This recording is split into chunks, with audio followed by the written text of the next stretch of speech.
Sometimes I just stop and think about how it happened. It was more a hobby than anything else, a chance to escape into fantasies where anything was possible rather than a daily grind to keep a roof over my head and food on the table. I wasn't a white-collar guy. I wasn't a lawyer or an accountant, a technology mogul, a military special forces officer who could kill you with a paperclip, or maybe a doctor. But in my imagination and in my stories, I could be all of those things and more. I started out by self-publishing on Amazon, and now I'm ashamed of how crude some of them were. When I got better and was able to pay for professional help, I pulled them out, reworked them into something digestible, and put them out again. The money I made that first year was a joke. I wasn't breaking even. Publishing was costing me more than I was making. I was about to give up when my income stream improved, and I started getting noticed. Then, I wrote a series of 4 adventure and action books that really took off. Suddenly, publishers who hadn't approached me wanted to be my new best friend. I signed with one of them on the advice of my brilliant new agent and intellectual property lawyer. There was no advance, but enough money was coming in that I could quit my regular job and focus on my new endeavor. It was a Western, and it sold well.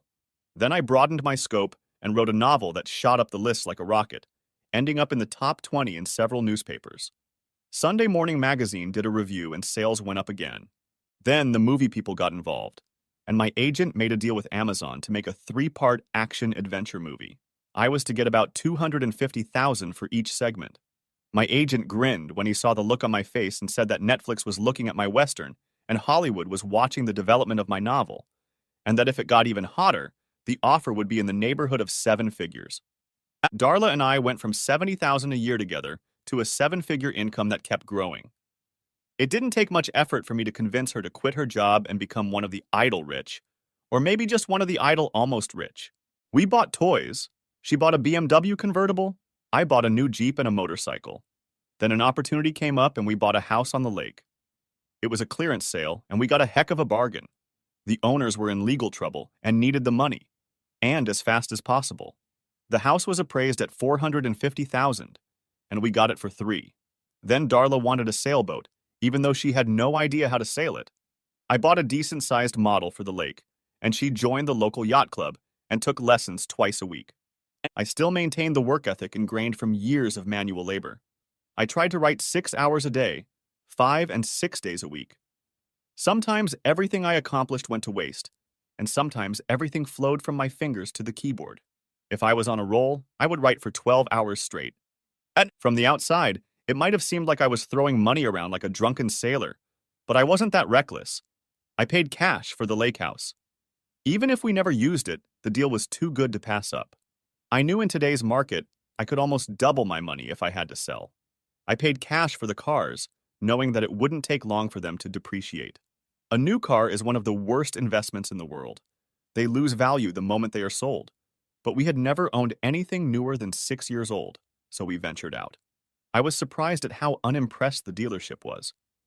People who paid cash were bad for their business because they made money off of banks, finance companies, and even insurance companies for steering the customer in their direction. My bike wasn't new, but it was worth a lot more than I paid for it, and it rode damn well and was scary fast. Next chapter, I thought I had the world by the tail, and then it all came crashing down.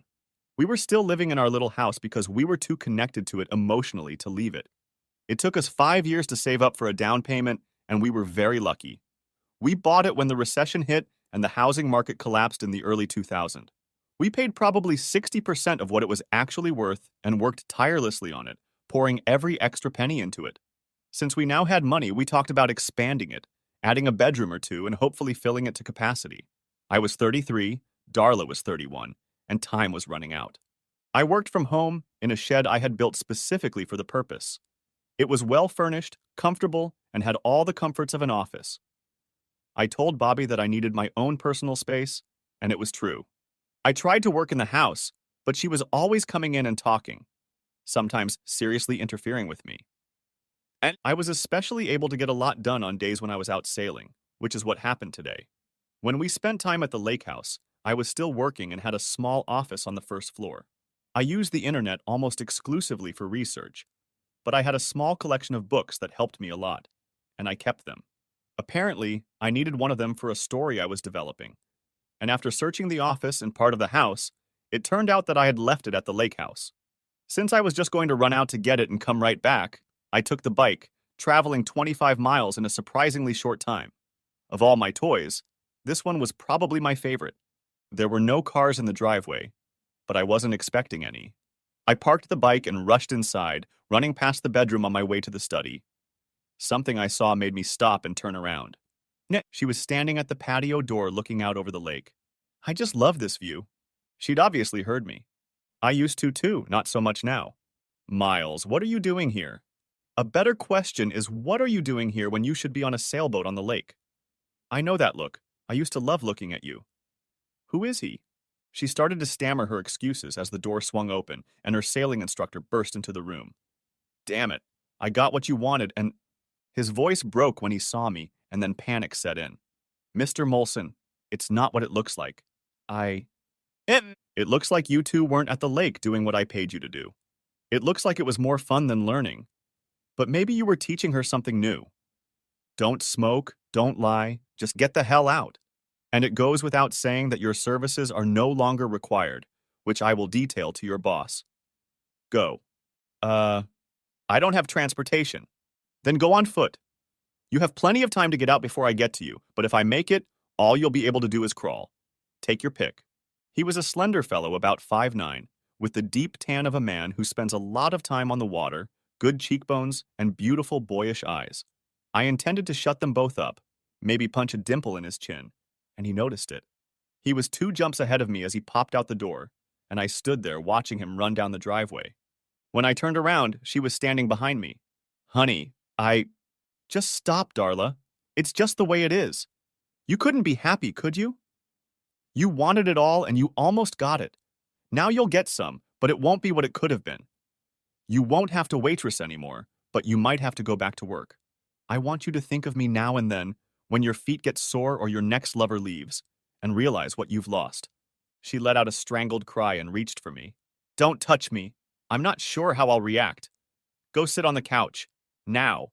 Darla jumped at the volume of my voice and rushed over to the couch. Seizing the opportunity, I walked out the door, stopping to pull out the knife I'd carried with me since I was 12 and slash her 2 tires. Knowing it would take quite a while to change the tires, I was in no hurry to drive home. Driving a motorcycle in a state of rage is not a good combination, and I forced myself to remain calm. When I got home, I packed a small backpack, got back on the motorcycle, and rode for 6 hours before stopping in a small town in Virginia. I stayed at a small independent motel, paying cash. I had to show my credit card for security purposes, but if I hadn't needed it, there would have been no record of my stay there. The hosts recommended a small restaurant within walking distance, and the simple food was well cooked and seasoned, and overall very hearty. I wrote it all down in my writerly mind, knowing that I would use it to create a scene in a future novel. By the time I left, I was an old friend, and 2 different couples offered to drive me back to the motel. I thanked them, but told them I needed to walk to stretch after 6 hours on the motorcycle. I ended up staying another night, making a short trip to the local mall to change clothes and picking out jeans and a t-shirt. I got back to the motel, and the 60-year-old woman who ran it was already waiting for me. Miles Molson, I knew there was something familiar about you. Would you sign my book? She had 3 of them. 1 was for her, 2 were for her friends. Wait till the girls in my book club see this. A real live author staying at my motel. I wish they could meet you. The woman had been very kind in the short time I'd known her, and I grinned. When are you 2 meeting? Tonight. Why? How would you feel about having a writer speak at your club? It would be great to talk to real people for a change. I seriously thought for a moment she was going to faint. You'd do that for me? It's better than staring at walls and looking at boobs tonight. But I need one condition. She insisted on taking me to the local bookstore. I was amazed that independent bookstores still existed and bought every copy of my latest novel they had in stock. Before I left, I took pictures, including one in front of the store with my logo emblazoned on it. The only thing I asked was not to post the picture for at least 24 hours. I'd be long gone by then. All 12 ladies from the book club were absolutely thrilled, but it only lasted for 45 minutes. Then, with the directness of small town and rural dwellers, the questions, while not insulting, made one wonder. Why did this character go in that direction while the other chose not to? What made me eventually reconcile the lovers? Shouldn't she have been punished more for her indiscretion? And then it hit me. I didn't need to punish Darla. I just needed to cut her out of my life. Yes, she might end up with a few $1 million, but how long would she last? I already had 7 new romances, and none of them needed to be worked on before the divorce. Then she will have no rights to any of the profits I make. My money would hopefully keep coming in and multiplying, and hers would eventually come to naught. I finally thanked the ladies for the welcome, and after about 1 million pictures we were done. Marge insisted that I have breakfast with her and her family before leaving the next morning, and her husband asked me to autograph his action-adventure movie, saying how much he enjoyed it. I promised them copies of my new work as soon as it came out, and pointed the bike south. Next chapter. Just before I left, I turned on my phone, listened to the almost continuous beeping of messages and texts, and dialed my lawyer. He seemed glad to hear from me. When he ran out of breath, I asked him a few questions. I know it's not the end of the world, so I want you to find me a really good divorce attorney, and I need your opinion on how to protect any future profits from going into my soon-to-be ex's pockets. Tell me what I need to do, and help me do it. When you find an attorney, file her lawsuit as soon as possible. In our state, the reason for divorce doesn't matter, so just point out irreconcilable differences and ask her not to be difficult. If she resists, tell her I'm more than willing to let this drag on forever. But any costs she incurs will be covered at her expense from her portion of the settlement. This man had been an intellectual property attorney for 30 years and had dealt with this situation many times, so he called an old friend of his who had the reputation of being the biggest shark in the state, and she agreed to represent me. He also told me to stop working on anything I had, and if I couldn't, not to talk about it. At his insistence, I called the attorney and explained the situation. She asked me some very pointed questions about my fidelity and breathed a sigh of relief when she heard my answers. What is, and we can't deny it or not give her what she deserves. I'm very glad you don't have a problem with that. What I want to ask is, if you are being so generous with her, is there any chance of reconciliation? If so, you can save a lot of money if you stop now. I have no problem giving her what's owed to her. She supported me when a lot of people ridiculed or dismissed my writing as stupidity, and then laughed at the same people who tried to suck up when I was successful. She deserves some of that money, but not what I make going forward. How hard will it be? Not difficult at all, as long as you don't publish anything until at least 3 months after the divorce. I can wait 6 too if I have to. Then I'd have to turn something over to the publisher, or I'd be in breach of contract. Do you think she'll resist? I have no idea, but at the time I didn't think she'd cheat either. If she does or tries counseling, I'll become unavailable. I may have to do a little research that will result in me leaving the country for a while. That might work, but it may not work. A lot depends on the judge we get. Have you protected your assets? I hadn't even thought about it, but then again, we didn't keep much cash in the bank, maybe 25 or 30,000. I checked when I hung up the phone. There was $10 in the account. That's when it hit me that we had 5 credit cards, and I hastily canceled them all. I called the attorney back and she told me not to worry unless I needed them, and we would deduct them from the settlement. She had me contact the bank and my investment advisor, and he liquidated a couple things and put 50 grand into a new account with only my name on it. Then he froze everything until the divorce was resolved. Next chapter. The next day, I got a new credit card and used it while traveling. Before I continued traveling, I biked back to the yacht club and asked to see the manager. He appeared, smiling, and asked if my wife liked learning to sail. I have no idea. As far as I can tell, all her instructor does is teach her how to be a better whore. I just wanted to tell you to your face what your employee has been up to and let you know that further lessons will not be paid for by me. You should see to it that the check is paid if she does. I can sue. I won't get anything, but I'll be sure it will embarrass you personally and cost the club a bunch of legal fees. Or you can sack the bastard immediately and it'll all go away. The manager didn't blink an eye. I offer my deepest apologies. It is not our club's mission to break up marriages. He should be back from class in about 15 minutes. Would you like to witness his dismissal? Well, since you asked so politely. 20 minutes later, the asshole pulled the boat up to the dock and secured it to the slip. The woman he was instructing was in her early 40s and looked like a regular suburban housewife, but he was stroking her ass and whispering in her ear. She started to button her top just as the manager appeared. Good lesson, Mrs. Martin? Did Alvin teach you anything new today? Alvin. Did he? I suddenly mentally pictured him as a chipmunk and it made me grin. Mrs. Martin was very flustered and stammered when answering. The manager smiled and nodded. I'm afraid this will be your last lesson for a while, unless you find another instructor. The other 3 instructors are busy until the cold weather. Alvin will be leaving us soon. Alvin seemed surprised, and as soon as the woman was gone, the manager spoke to him. I had a very interesting conversation this morning, Alvin. Do you know the name Miles Molson? He turned pale. He, I, his wife is one of my students. Ah, yes, a student. Mr. Molson tells me you're teaching her all sorts of interesting things. I warned you about that last time the husband complained. You must leave, Alvin. Clean out your locker and leave. You are not allowed on the grounds. My father. He'll be in complete agreement when I discuss it with him at dinner tonight. Remember, he's one of the founders of this club and chairman of the board of directors. He'll be very upset if there are rumors of your adventures. I hope you know how disappointed he is in you. 5 years of college and you're not even close to a degree? I'm giving you some free advice. You might want to consider keeping your lips off his ass for the next 2 months, or you'll find out how cold the world can be, especially if you pay your own bills. Come on, pack your things and leave. He sighed, slumping his shoulders and turned around, looking straight into my smirking face. I should kick your ass. You can try it. Let's see how your training compares to Redneck Foo. The Commodore, as he was called by all who knew him, laughed. Alvin, kick your ass on your own time, preferably away from here. Go away. Screw you, old man. I'll kick your ass first. His eyes returned to me as I laughed. Can I watch you try? The Commodore is a retired Special Boat Service officer and a veteran of 2 wars. Plus, I know he holds advanced belts in 2 martial arts. Do you mind if I videotape this? It'll look great on Instagram. I can already see the title, Young Punk Kicks 70-year-old Man's Ass. You'll go viral in no time. He looked back and forth at our smirking faces. The Commodore spoke in a quiet but humor-filled voice. That's not entirely true, Mr. Molson. I'm actually 71 years old. I'll be sure to correct that when it is published.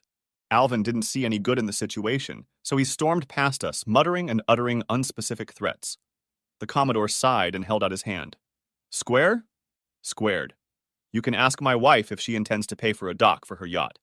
I believe she should pay in 3 days. I will discuss it with her. I am truly sorry for your position, Mr. Molson. Thank you. So am I. We shook hands again and I left, wondering what kind of reception Darla would receive when she showed up for her next class. Alvin had probably already called her and told her everything. I'd like to hear that conversation. I spent the next 4 months in limbo. I made my way south, paying cash and staying out of sight. When I got to Florida, I hopped on a plane to Belize, rented a small bungalow, hooked up Wi-Fi, and worked. Once a month, I called my lawyer to get an update. The second month, we had a long conversation. She came to see me twice. Both times I had to turn her down, citing ethical standards. Then she made an appointment and brought her lawyer with her. She was very disappointed when I refused to give her your contact information. Any other instructions? No. Go ahead. When will she appear in court? In about a month and a half, maybe a little later? Are you coming? Do I have to? It would be better if you came, but I can cite out-of-country commitments and the judge might buy it. Or maybe he won't. We'll see. Let me know. Next chapter. To make sure my lawyer didn't turn out to be a liar, I asked my agent to book several talk shows in Europe, including the Graham Norton show. It was one of the highest-rated shows when I talked about my upbringing, and he was at a loss for words when I described snipe hunting to him. The actors sitting on the couch with me laughed so hard they needed tissues, and the French starlet snorted very ungraciously, which again pissed everyone off. I received several invitations to spend time on a yacht or at a country estate, but declined them as gracefully as I could, citing legal obligations. I was determined to wear the ring until the divorce was finalized and waved it like a shield when the Frenchwoman suggested spending a few days on the Riviera. It seemed to confuse her that marriage vows mattered. Over the next few weeks, I traveled to Germany, Sweden, and Italy, racking up frequent flyer miles. Movies came out on Amazon that were very well received. My publisher tried to push back the deadline, but I made my lawyer and agent stick by promising them I would come out on the agreed-upon date. I called my divorce attorney, and she gave me the latest news. You're in court. It's next Monday. You don't have to be there, but I suggest you show up. She's fighting the agreement, but when the judge sees it, I have no doubt he'll approve it. Well, he better approve it. I was giving her half of everything we had accumulated so far, which amounted to almost $3 million. I was giving her our little house and insisting on selling the lake house. It was a stumbling block because she really wanted it. It's never gonna happen. I will burn the house to the ground before I give her the place she turned into a love nest to betray me. She'll also get half the proceeds from the Netflix deal. My business lawyer told me that if I procrastinate too long on the romance movie deal, she might end up getting nothing. Without it, she'd still get about $5 million. She kept her car, our little house, and I kept the truck and motorcycle, and we walked away. How hard was that? Very. It seemed like it. I got into town on the day of the trial and didn't show up until the court date was announced. Darla's eyes widened when she saw me, and she tried to get up, but her lawyer pulled her back down. She looked well-built, but seemed to have lost a little weight. She should be happy about that. She always said she wished she was 10 pounds lighter. The judge was an older woman with an uncompromising temperament, and she complimented me on being so candid about our financial situation. Most men, especially with your level of wealth, would have fought her tooth and nail, she said. Until I caught her sleeping with another, we were full partners in everything we did. She deserves what she gets, and I don't regret it. Your wife is very insistent on counseling. How do you feel about that? Ma'am, Your Honor, we come from very humble families. I was raised in a Baptist church and hold to the old school on matters of fidelity. So while I don't mind sharing our property, I don't see the need to continue our marriage. She has violated my trust in her, and she will never get it back. In my opinion, trust holds as high a place in the marriage commitment as love. No counseling in the world will convince me otherwise, so I think we're wasting our time. She looked at me for a minute and sighed. Okay. This marriage is hereby dissolved. Mr. Molson, Mrs. Molson, you are no longer husband and wife. Try to live a good life and don't end up in front of me again. Next case. Darla's attorney flew off his chair with indignation. That's it? No chance of reconciliation? Not if one of the partners doesn't want it. She got a very favorable deal. She's young, still attractive, gets a pretty hefty paycheck, so she won't be left destitute, so she shouldn't have a problem starting over. Maybe she'll learn from her mistakes. Or maybe she won't. I don't need to remind you that this is a guilt-free state. And if someone doesn't want to get married, they don't even have to give a reason. Let him lie there. And just like that, I was no longer married. She tried to change the financial agreement twice, once when my new book came out and once when the movie was completed, but my lawyers backed me up and it went nowhere. Her final share of our cost was a little over $6 million. I guess my fortune had accumulated over the course of our separation. Most people live their whole lives and don't accumulate that much. She should have been happy. And it took her about a year and a half and a little over $1 million to get back on an even keel. My guess is that somewhere around that point she woke up, had a moment of clarity, kicked out the person who shared her bed and got on with her life. Darla put the house up for sale and moved to a bigger city, buying an apartment and going to college. She did well in school, and it always bothered her that we couldn't afford college. I had no idea what her major was, and the only reason I knew anything at all was because her sister was still friends with her on Facebook. Next chapter. I found that I enjoyed my time on the bike, so every couple months I would go away for a week or so, point my bike in some direction, and just ride. I've always liked long hair, and now that I have some spare cash, I let it grow. I didn't really like the beard, so I stayed clean-shaven, always wore good clothes, and was almost never harassed by cops on my rides. One cop in South Carolina recorded me going 4 miles per hour over the speed limit. Apparently, the small town needed the revenue, and he kept adding something to the fine. I didn't complain, although he pressed me too, hoping for a chance to send me to jail. He was shaken to the core when he showed up in court and asked to see the surveillance tape. He sputtered and stuttered, but finally admitted it was off, saying he had turned it off when he went to the bathroom and forgot to turn it back on. He didn't realize that I had filmed the whole thing on my phone, which was hidden in the breast pocket of my jacket and out of sight. There was a big discussion about whether it could be admitted, but I just shrugged and asked my lawyer to let them know that if they refused, the tape would be posted on social media before I even left the parking lot. The judge watched the tape in chambers, came out, dismissed all charges except the speeding ticket, fined me $100 and sent me on my way. The cop and the DA were discussing something heatedly with the judge as I drove away. I got out of town as fast as I could. I got my ass kicked in a small bar in the middle of nowhere, Tennessee, in a fight I didn't start or participate in. But when the whole bar started fighting, they must have figured I was with the other guys. When the cops sorted us out, they asked me what my connection was. I don't have any. I just stopped for a beer. The deputy grinned. handing my license back to me. Wrong place, wrong time, right? At least you can put it in the book for the future. She recognized the name, and before they left, we had to get our picture taken with both cops. The owner's wife wanted a picture too, as did some of the visitors. I ended up having a few more beers with all of them, after which Cop Hottie followed me back to the hotel and then came by after work. We spent most of the weekend in bed, only going out to eat. She was the first black woman in my life, and despite the wild stories I'd heard as a kid in the South, she felt, smelled, and tasted like any other woman I'd had the pleasure of sleeping with, which means they were really, really good. She follows me on Facebook and other social media, and I send her books from time to time. Wanda invited me to her wedding to the biggest, whitest, most country guy in the universe. They seemed very happy together. One of the reasons I loved spending time in bars and small diners was the stories I could hear. Many of them appeared in some modified version or another in my writings, and I would smirk when I received reports that they had seen almost exactly the same thing, or an event described in the book had actually happened to them. Perhaps they were the ones I was writing about. Over the next 3 years, I released another Western, a novel, and a fantasy about a post-apocalyptic world.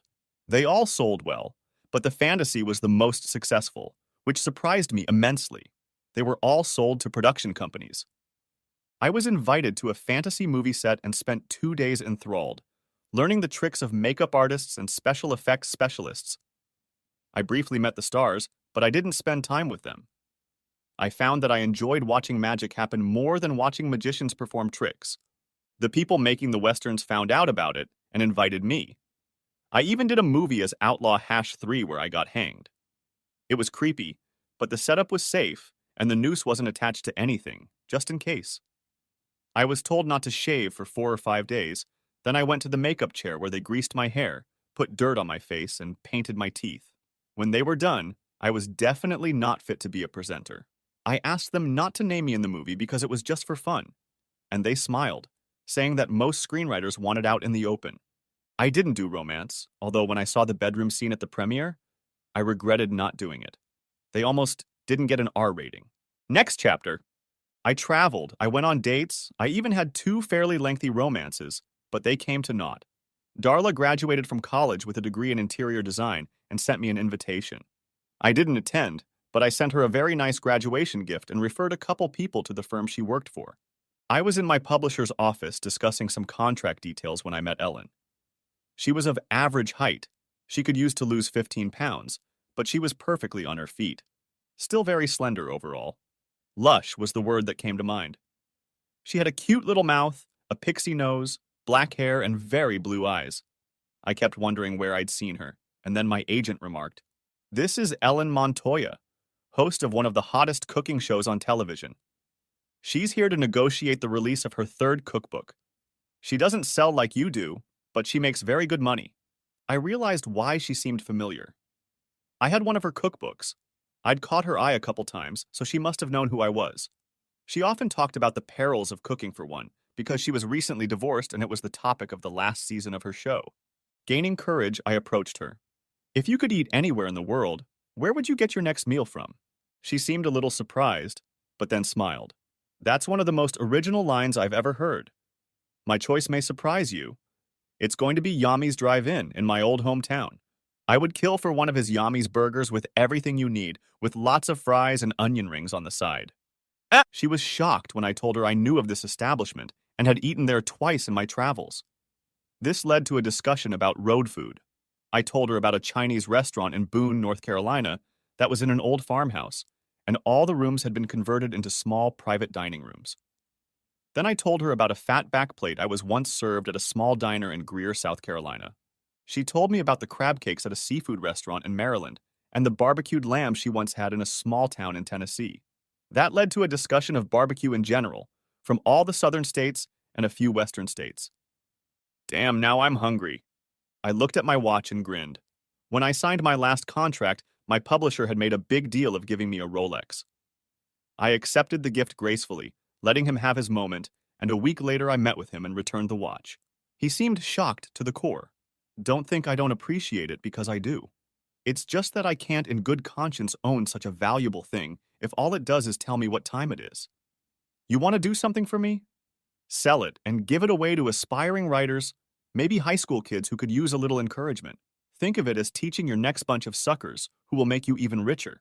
I think he liked the idea. He advertised the scholarship in the local paper and on social media, saying it was my suggestion. He even reached out to other writers for help and was surprised by the response. A camp was organized, and 4 writers, including myself, led workshops. They were mostly questions on how to write, and more importantly, what to write. The technical aspects are pretty simple, at least for some people. What I want you to realize is that there is a difference between writers and storytellers. Writers deal with serious stuff. Storytellers just want to entertain you with a good read. And the advice to write about what you know? That's bullshit. You're 15 and 16 years old, and while you may know more about real life than I do, that doesn't mean you know everything. I'll let you in on one of my secrets, and I'll confess that I stole it from another writer. Dick Francis was a professional jockey. For a while, he rode races for the Queen of England and was very successful. Then he was injured in a steeplechase and could no longer ride, so he took up journalism and wrote about what he knew, horses and racing. Then he started writing mysteries, and if you read any of his books, there will be some kind of horse theme in them. Something he knew, but it often branched off into something completely unrelated to him. And it was usually another profession. Pilot, transportation driver, wine merchant, all on the backside of horse racing. That's the way I do it. I take a central theme and then branch out. If it's about a doctor, I do the research and stay as far away from the technical aspects as possible, but insert bits and pieces that convince that he's really a doctor. Research cannot be overemphasized. It's the same with soldiers, accountants, rock stars. Tell their stories using their professions as background. In addition to writing workshops, we did other fun activities. They were old enough to enjoy canoeing, horseback riding, hiking, and other outdoor activities. I grinned as I looked at them, knowing they would be recording their experiences for future use. My publisher gave me another watch that only cost $2,000, but I still felt it was too much. My expensive watch showed that it was 11 in the morning. You know, if we leave now, we can avoid the rush. I know a little burger joint that will impress you to your heart's content. It's not Yami's, but it's damn close. 10 minutes later, we were in my truck. 15 minutes after that, we pulled into a real drive-in with waitresses on ice skates. The grill they use was made in 1947, and it's never been washed with soap. The seasoning is embedded so deep, it will never come out. The milkshake machines were made in 1960 to 65 and completely renovated. They have 12 flavors of shakes, all made with ice cream whipped on site. Their only specialty is French fries. They mix different kinds, so an order might have seasoned potatoes, regular potatoes, pinwheel potatoes, and all mixed with an onion ring or two. Ellen's eyes shone with delight, and she applauded as the waitress brought our orders, rolled up to us, and did a 360, stopping right at our window. I gave her 100 to share with the other two, and they showed off in all their glory, whizzing past each other with millimeter to spare, and finally jumping over the picnic table in tandem. We managed to eat all of the third-pound hamburgers, but most of the fries were left on the tray. Ellen still managed to fish out the onion rings and throw them away. The cocktails we got almost finished us off, and we were on the verge of a food coma. Ellen surprised me by getting out of the car and following the girl into the building, turning around to wave at me. She spent 15 minutes talking to the owner and grill master.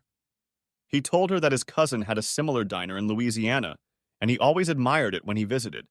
So when he had the money, he opened his own. I had to take a picture of the whole crew with Ellen in front of the building. The owner took the picture and hung it above the door. Then one of the waitresses recognized me, and Helene grinned and started fawning over me. Before we left, we both had to sign our ticket books and a pile of menus. She groaned as we pulled into the parking garage. I'm going to have to spend the rest of the day at the gym, or this food will go straight to my ass. Well, lucky you with the food then. I'm going to go take a nap. She looked up and saw me smirking, so she relaxed. I held the door open as we walked back into the office. It was nice to meet you, Ellen. I have one of your cookbooks and I watch your show from time to time. It inspired me to start a small garden, and I have a section on herbs. I took your advice and planted them in boxes and pots, but even then, the oregano seems to try to come out every time I'm away. I've read your books, most of them, and watched a couple of movies. High Noon at the End of the Universe is one of my favorite movies of all time. It was a lot of fun writing it. Space westerns seem to do well. We talked for a few minutes before she had to leave for the office. 3 weeks later, I was watching her show, and she was sharing photos of the diner I took her to, telling the audience what a good time she had and how delicious the burgers there were. There were a couple shots of us together, and she grinned as she looked at the screen. In case you're wondering, my date was Miles Molson. We work for the same publishing company and met there.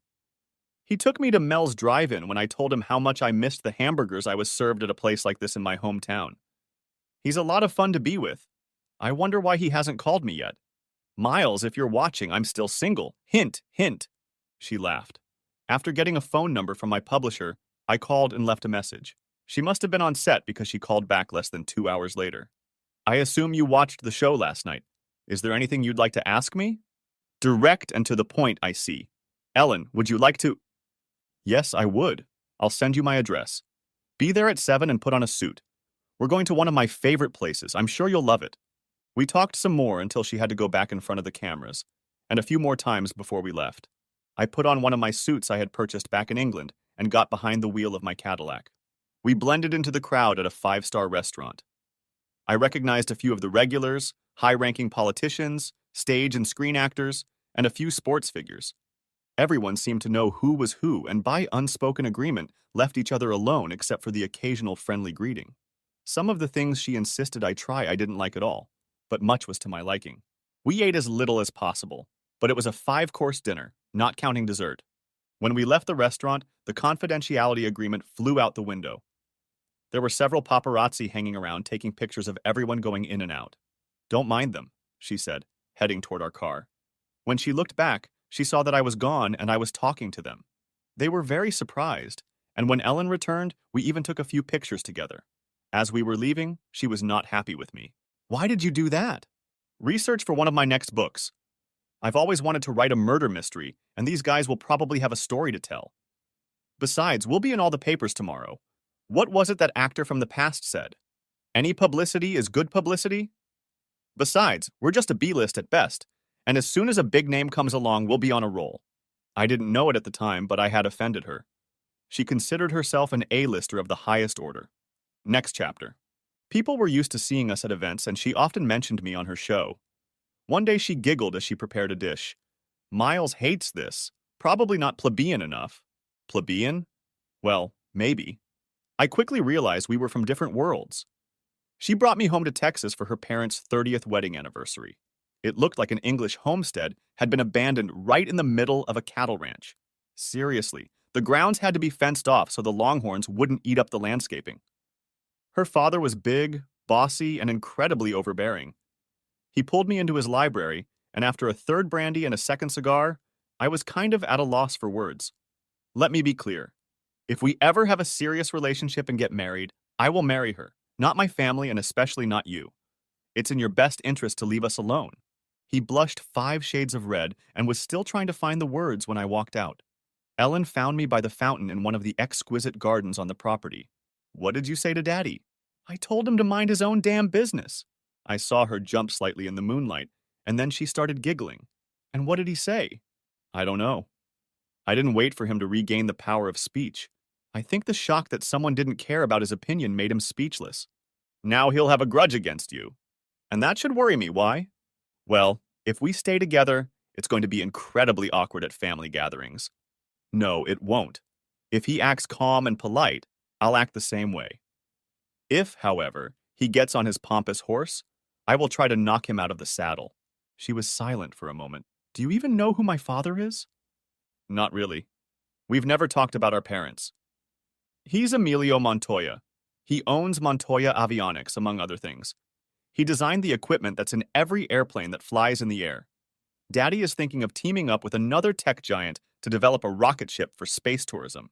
He has about 3 years to become a trillionaire. Good for him. Wait, I thought your husband was Montoya. She giggled again. No, Dad made me promise I'd never change my last name and that all my children would carry it. All the men I've ever met, unless they were low-level gold diggers, would never give up their rights to the name. Does he really think he can get away with it? He's Emilio Montoya. Of course he can. She didn't know it then, but it was the beginning of the end for us. I told her unequivocally that all the children I would bear would carry my last name. There was no negotiating. There wasn't a single reason in the world for me to change my mind. Today, Daddy said he'd make sure I didn't get a dime of his money if I didn't follow his wishes. Then you better marry someone you can control, because that won't go over well with most men. Besides, if you value money more than any potential partner, your relationship is doomed from the start. There's probably a pretty strict prenup attached to all this, isn't there? She refused to answer and walked away. I was about to go in when I felt someone's presence. It was her mother, a true Southern belle in every sense of the word. Ellen told me what you said to my husband. I just wanted to thank you. It's been a while since he's been confronted by someone whose plans didn't include kissing his ass. Maybe this will help him realize what he needs. I haven't done anything that anyone else would have done. That's not necessarily true. Our wealth seems to scare most people, especially men romantically involved with our daughter.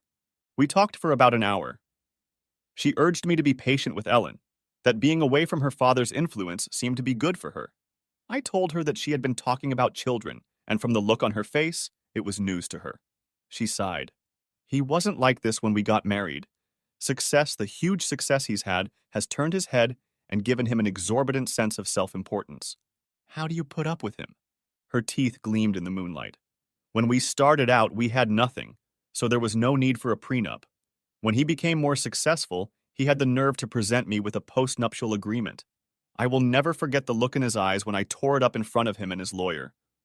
Now he treats me like gold, knowing that I am the goose that can lay the golden egg.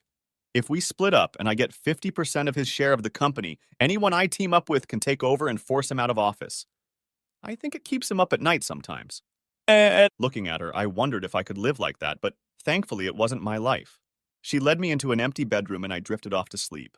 The next morning, Helena had nothing to say to me, and her father wouldn't have dinner with us. Her mom was in a good mood and teased her a little, making me smile. The ride back to the airport was a little chilly.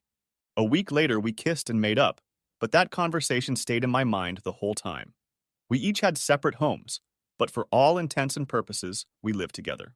She visited her family once a month, and I seemed to always be immersed in research, so I missed most of them. 8 months later, Ellen started insistently hinting at a ring. I decided to be blunt. I have deep feelings for you, Ellen. I could love you very easily, but let me ask you something. Will you marry me even if I insist that all of our children carry my last name? And I would insist that you carry it too. I'm a man who needs total commitment, and I will never ask for a prenup. Look me in the eye and tell me you can do it, and I'll be buying the ring before the week is out. She left and never came back. I spoke to her twice after that, and both times she treated me calmly. I wrote it off as a lesson learned and let it go. But she couldn't. She announced on her show that we are no longer a couple because I have no vision and am a very shallow person. She then started writing in gossip magazines and shows like TMZ that I was also lacking in the bedroom. I didn't respond to anything until she showed up at the Emmys drunk off her ass with a country singer barely out of his teens and told everyone she was glad she found a real man who, unlike me, knows how to use his equipment. I got my revenge in the only way available to a writer. I wrote her and her father into my next novel, and both characters turned out to be shallow, petty people to be avoided, if at all possible. I also hinted that their relationship might not be as traditional as commonly thought. It sold very, very well. When one reviewer asked me about it, I admitted that they had inspired my characters by giving the old adage about writing what you know. This prompted threatening letters from numerous lawyers, but I'd been in this game long enough to know how close I could get to the border, and I had a pretty spiffy set of lawyers. I also had a secret weapon. 2 paparazzi I had befriended during my research had become, if not friends, then close acquaintances. One of them even warned me about Ellen before I got in too deep. You need to be careful with her, kid. Her daddy's going to put down anyone who says a bad word about her. There have been several incidents over the past few years, and some interesting photos that have been destroyed or redeemed. When the Grammy Awards were going on, he was one of the photographers and followed them to the party, sneaking into the building across the street and shooting everything from the 3rd floor. He called me first, offering me the photos. I gave him more than he asked for and sent one to her and her father. The picture was of her with a man. Attached to the photo was a note. It's over, we've broken up, and I will not tolerate any more disparaging comments or innuendos from either of you. The first one, however slight, and this picture will appear on the internet. Never speak my name in public again. Emilio had the good sense not to contact me, and he sent a team of lawyers, offering stupidly high sums for the rights to what I had. I sent them another picture of her sitting on a bench with a man on her lap with a clear message. No, leave me alone and this will never see the light of day. 18 months later, I saw the cover of the Wall Street Journal featuring Emilio and his wife in different photos. She had filed for divorce, citing infidelity. Apparently, she had been planning this for a long time because before the divorce, she had managed to accumulate enough stock on her own to become the majority shareholder after she got half of his shares. He would work for her if she let him stay. I smiled all day. Over the next 6 years, Ellen married and divorced 3 times, but they had no children, so there was no dispute over naming rights. Her mother married a man richer than herself 3 years after the divorce. I saw her and her new husband in Monaco when I went there to shoot my 8th movie. We had a nice dinner, and she told me that she hoped I was the right man for her daughter. I told her I wished I had come on the scene 30 years earlier because she would be my wife now. She burst out laughing, and her new husband struggled not to laugh. She turned to him and said that if I had been, he would have been just a passing acquaintance. They invited me to go sailing on their yacht for a few days, and I had to decline, but promised that next time I would definitely go with them if I had enough time. They made me promise, so I think they were sincere. Ellen's show was canceled, despite Daddy's money. She wrote a few more cookbooks and started a YouTube channel, but she didn't have many subscribers and drifted quietly into obscurity. Myra told me that she had moved back in with her father after she left, and I could tell by the look on her face that it bothered her. I was under the impression that there was nothing inappropriate between them, just an extreme case of papa worship. But who would have thought it? I didn't want to know that, of course. As I went to bed, I thought about how my life was shaping up. I had just spent the afternoon and evening socializing with the richest people in the world, and they seemed to have accepted me as one of their own. An unprecedented leap for a redneck who never went to college. I think a lot of it had to do with the fact that I wasn't intimidated or shocked by who they were. It didn't matter if the woman was wearing a $50,000 designer dress or a $15 dress from Walmart. Underneath, they were the same creatures. The same was true for men. A tailored tuxedo and a pocket full of money made no difference between you and a guy in jeans and a t-shirt. They each had their own dreams, triumphs, and miserable failures, just on a different scale. I got as many story ideas from them as I did from the people in the little bars, coffee shops, and diners I frequented, but with very few differences. My latest idea was a romance, a half-Cinderella tale, about a woman rich beyond any man's fantasies, drawn from my ability to walk in both worlds. Bidding for the screen rights was already well underway, and the book had only been out for 3 weeks. The premiere was over, commitments had been made, and I was headed home. Home now meant a 4-bedroom house on the same lake as my old one. Darla was furious when I insisted on selling it, and we didn't get it. But my lawyer had a nice chat with her lawyer and let him know how expensive and protracted the divorce would be if she didn't relent. It took 3 months to get her to agree. It didn't matter. She now had her own money and could buy whatever she wanted, so she bought a house 5 houses down from our old one. When I bought mine, I made sure it was as far away as possible, but still shared a common shoreline. She had finally learned to sail, and I would see her on the lake from time to time. I bought a pontoon and a speedboat, using them depending on how many I had. Ellen and I were walking one day when I saw her boat and pointed it out to her. She grinned and beckoned me to come closer, lowering the top. I called out to her and she looked down and smiled until she saw Ellen sunbathing on the bow. She tilted so fast she almost capsized and crashed into us, and with a scream she sailed away. I wasn't as impressed with the stunt as Ellen was, and she talked about it until I told her to stop. And there was a new woman in my life and she demanded a lot of attention. Brenda, so named because she was ropey, was an American bully, a breed similar to a pit bull on steroids. They were bred by my editor's wife, and she couldn't wait to show off her new litter. They were about 7 weeks old, and when I petted them, Brenda refused to share and captured my attention. I tried to buy her, and Joan laughed. See that new house? You helped pay for it by using Tim and steering new writers in his direction. You pay for her papers and the rest of the pictures, and we'll consider ourselves even. Joan also taught Brenda to obey simple commands and to behave. She offered guard training, but I was uncomfortable and declined. Okay, but realize this. These dogs are very kind, but they are territorial, and if they or someone they consider part of their pack is threatened, they may react badly. Brenda loved 2 things besides me, I hoped, horseback riding and babies. She let the little ones crawl all over her, pulling her fur and ears and vibing happily the whole time. I was at my parents' house, along with my sister, brothers, their families, friends, and about 10 babies, ranging from 10 to 18 months old. Brenda was over the moon as they chased each other around the yard and lay in the grass. Their neighbor had a pit bull he kept on a chain, and he often teased Brenda, saying she was a blow-up doll that looked like a real dog. I only grinned. Maybe in your mind. But consider this. My dog has a big fenced backyard where she can play, she sleeps in my house and goes everywhere I go if I let her. And you keep yours on a chain and maybe pet her once or twice a day. I bet if he had a choice, he'd be in my house in a second. Brenda could use a boyfriend, but then again, she'd probably make him her bitch. He took a deep breath to begin his tirade, thought for a moment, and walked away. He had already developed a beer belly while I was still slim and trim. He knew instinctively that any confrontation would not end well for him. The day went well until Mom started her obligatory, "Why don't you get married and give me grandchildren" speech. Really? You have 7 grandchildren running around the yard and you're complaining? I think you've exceeded your quota. You're missing the point. I'll give you an analogy. You know Brett is obsessed with guns, and I once told him he had too many guns. He pouted and said, "You can never have too many guns." Guns were important to him. Now I can never have too many grandchildren. I'll seriously consider it, but I still need to meet someone I care enough about to marry. That may take some time. My track record isn't the best. She grinned sadly. Mom really liked Darla. Then she perked up. I can wait, but you have to step up. It took a promise to make her happy, and I grinned as I drove home, listening to Brenda pant. She'd had a rough day. Fiddling with a bunch of kids can take a lot out of you. It wasn't that I didn't date. I met some interesting women along the way. They came from all sorts of backgrounds and social classes. A waitress I met at a small Texas diner I dated for 3 months before she broke up with me, saying I was too much for her. It got me thinking. She had a college degree and I didn't. But despite that, I was worth more than she'd probably make in a lifetime. She worked as a waitress just to have something to do. Her parents were rich, and she had no money problems.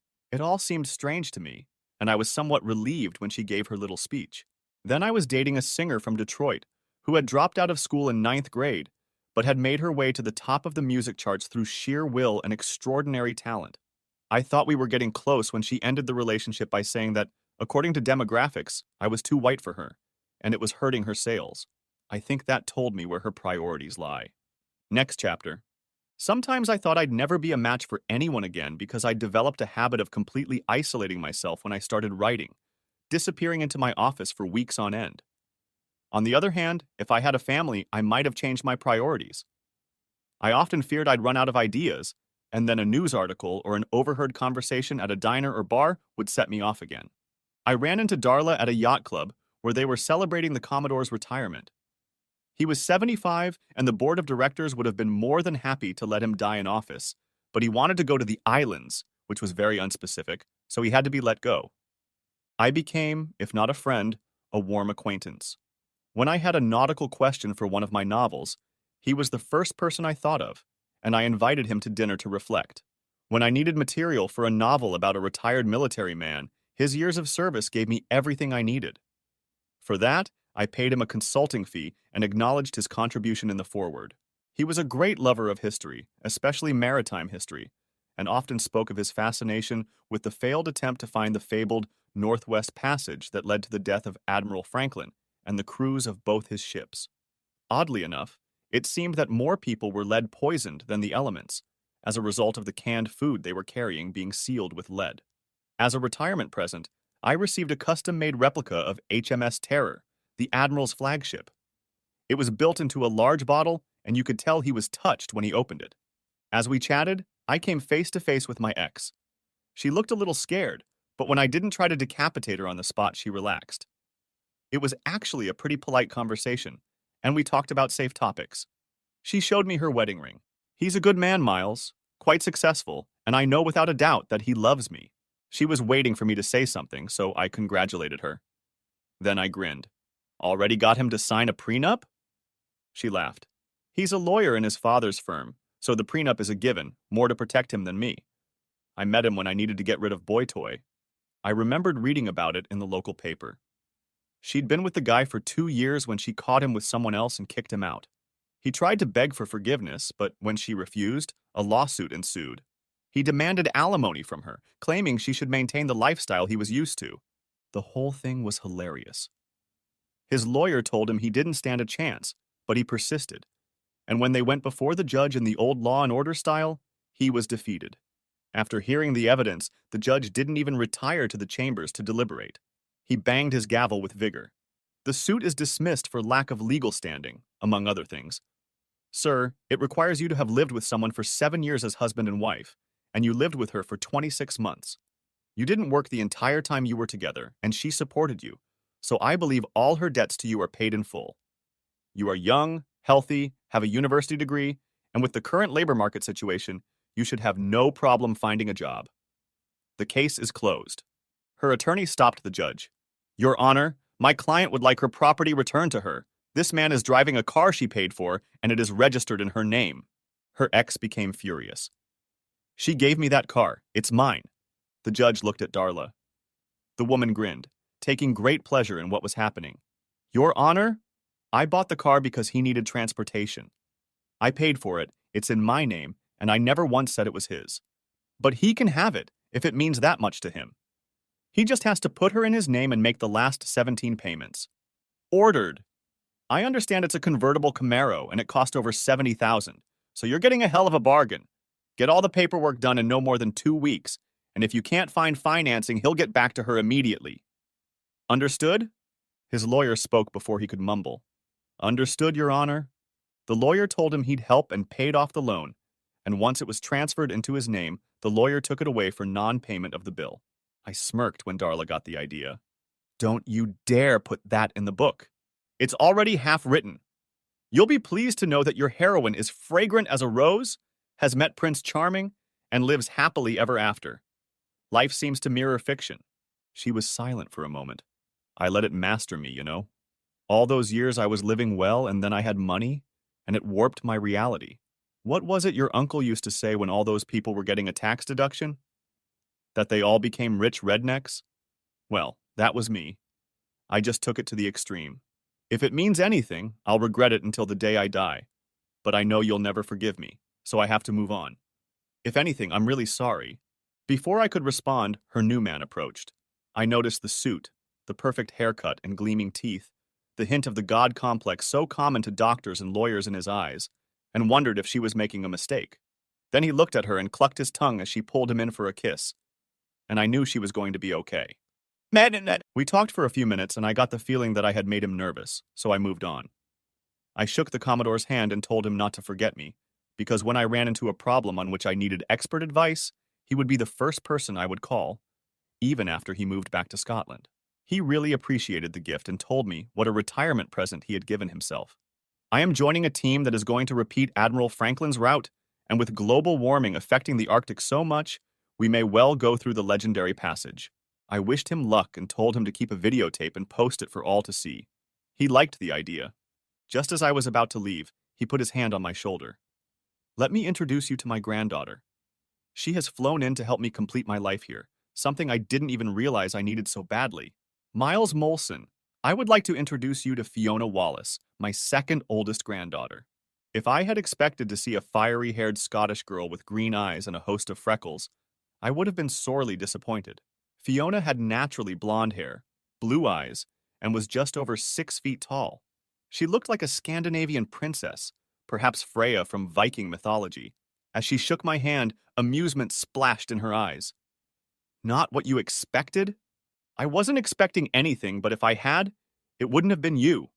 I have a feeling there may be Viking ancestry in your family tree. There are, but it's not ancient. My father is a Swede, and I certainly got his looks. Then your father must be a very handsome man. As soon as that came out of my mouth, I realized what I'd said. She burst into laughter, and the Commodore struggled to hide a smile. That's not how I would describe him, son. She got his physical traits, but the beauty came from her mother. Well, then they must be a very handsome couple. I'd like to meet them sometime. We talked for a few more minutes before someone led the Commodore out for another round of farewell toasts. I was fascinated by this woman, but she lived on another continent, so I chalked it up to a pleasant experience. She was definitely going to appear in some book. After a few minutes, I walked out. It's been a pleasure, but I have to go. I'm off to Chile tomorrow to do some research. Tell your grandfather I'll call him when he's settled in. If you're looking for your wife, She's over there. I looked in the direction she pointed and saw Darla looking at us, and she didn't look pleased. That's not my wife. At least not anymore. We've been divorced for over 4 years now. Does she know that? See that handsome man walking toward her? They're getting married in 4 months. She shrugged. I think maybe a year from now. I know his type, and they love themselves much more than they love anyone else, and it makes them feel entitled. You're very perceptive. He's a lawyer. Ah. The way she pronounced that single syllable spoke volumes. Well, let's hope for the best. That's very generous, considering who you're talking about. Do you still carry a bit of the flame inside you? No. I mean, sometimes I remember what we had and I get sad, but not sad enough to go back to her. In case you're wondering, she's the one who cheated on me. I'm a little hard on some things, and fidelity is at the top of that list. You're either faithful or you're not. And if you're not faithful, then as far as I'm concerned, we're not faithful. It's as simple as that. She sighed. It's interesting to see someone who looks at life in such a black and white framework. Have there been no shades of gray in your life? Not that I recall, no. Well, as enlightening as this conversation has been, I should get going. There's an early flight tomorrow. It's been a pleasure chatting with you. Give the Commodore my regards. As the English put it, the Commodore was at ease. Good thing Fiona was a large woman. I had a feeling she'd have to use some of those muscles for the rest of the night. She gave me a surprised hug and I found her business card as I took off my jacket. Here we go. Next chapter.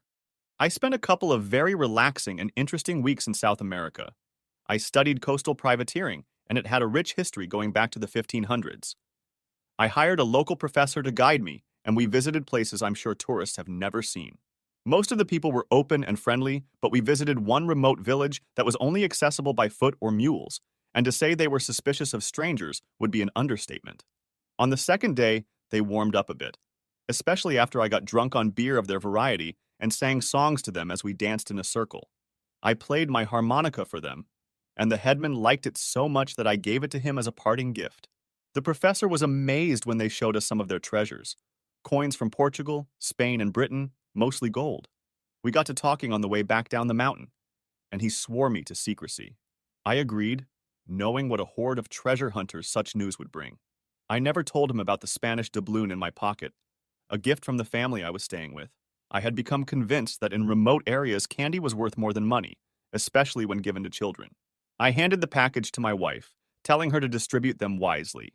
They were smiling like crazy, and as we climbed up the steep trail, I wondered if they would share with us. I wrote to the Commodore, but Fiona replied that he was off to find the Northwest Passage and wouldn't be back until a few months later. I hope he enjoyed his adventure and will be sure to contact him when he returns. He was a walking encyclopedia. What an outdated term, I thought, of British maritime lore going back to the Middle Ages. I introduced him to the film crew, and they ended up using him as a historical consultant, even mentioning him in the credits. Word spread, and he often gave advice that movie companies were willing to pay for. It was a very lucrative part-time job. I wondered what he would think when he found out that the BBC Netflix documentary about his expedition was financed by me through my shiny new production company. Both my agent and my lawyer pushed me to set it up, saying it would give me even more control over my work and bigger royalties for them. I rested for a week and then locked myself in my office and started working. Every now and then I had to stop to take notes and give them to the Commodore for review. It wasn't necessary, but when I was writing about a certain period of time, I wanted to be as accurate as possible. 2 months later, Fiona called. Grandpa's back, but the adventure got him down. I heard her pacing until she decided she couldn't be overheard. He doesn't look well, Miles. I guess he shouldn't have gone, but it was his life's dream and he was able to fulfill it. Not too many people on the planet can say that. The first thing I made him do when he got home was see a doctor. He's on bed rest right now, going crazy, and if you can keep him busy with something, it might help. I asked her to connect him with a doctor, and after a few pleasantries and a brief description of his journey, I asked him to check my research and offer ideas to make the work more accurate. He brightened noticeably and took my promise to send him my notes, saying he would get back to me as soon as possible. Take your time, Commodore. I have a feeling this will be my best work in a while, and I want it to be as close to perfect as possible. He laughed, knowing firsthand how meticulous I can be at times, and we bowed out. I stared at my phone for a second, determined to visit him as soon as possible. I grinned, thinking about how meticulous I was. I've been known to get obsessive from time to time. I had a writer friend who I visited whenever I found myself in her town, most often having dinner with her family, though we did get out every now and then. Her husband was large, moved with the grace of a cat, and his eyes were always wandering. One evening, Constance saw me watching him and grinned. I know it's killing you, but don't ask. He won't tell you anything anyway. Let's just say he works for the government and leave it at that. And don't you dare try to mine him? Where do you think I get a lot of my plots from? I didn't realize how witty he was until we were sitting around after dinner, sipping a glass of wine, when he looked at me and grinned. Mozart? What? You're like Mozart. Everyone was amazed at how he could write a piece of music without revision, although he actually wrote and rewrote it in his head so many times that when it was written down it was almost perfect. Connie told me how you once wrote an entire novel while on a book signing tour with her and how easy it seemed to you. You know she struggles with everything she writes and double-checks everything, and you just let it all out and make small edits. Tell me, how long was your last book written in your head before you touched the keyboard? Grinning, I told him at least 9 months. That's not always the case. Sometimes when I sit down at the table, I have no idea what the character is going to say next, and it leads me down all sorts of rabbit holes. The end product sometimes turns out to be nothing like I envisioned. How many do you have in your head right now? 5. 2 are almost ready to go to print, so to speak. Another one will take no more than 2 months. Connie rolled her eyes. Ah, I hate you. No, you don't hate me. You just hate my method. Your method works well for you. You have the most elaborate plot lines I've ever seen. Your vision of where the book should go usually coincides, and yet you manage to surprise the reader. We'd often thought about writing together, but I think we both knew our styles would never match. But it was still interesting to talk, and we'd occasionally pitch ideas to each other. They usually spent a week with me every summer. She had a little breakdown when Grant and I hit her laptop after the first day, but then she relaxed and had a great time. Her boys were 9 and 11 years old, and we spent a lot of time at the lake. It made me miss my kids, but I came to the conclusion that a happy life with kids and a fence was not in my future. A month later, I found myself on the coast of Scotland, a place with rolling hills and small coves. Smuggling had been big business in these parts for 1,000 years, and still occasionally happens.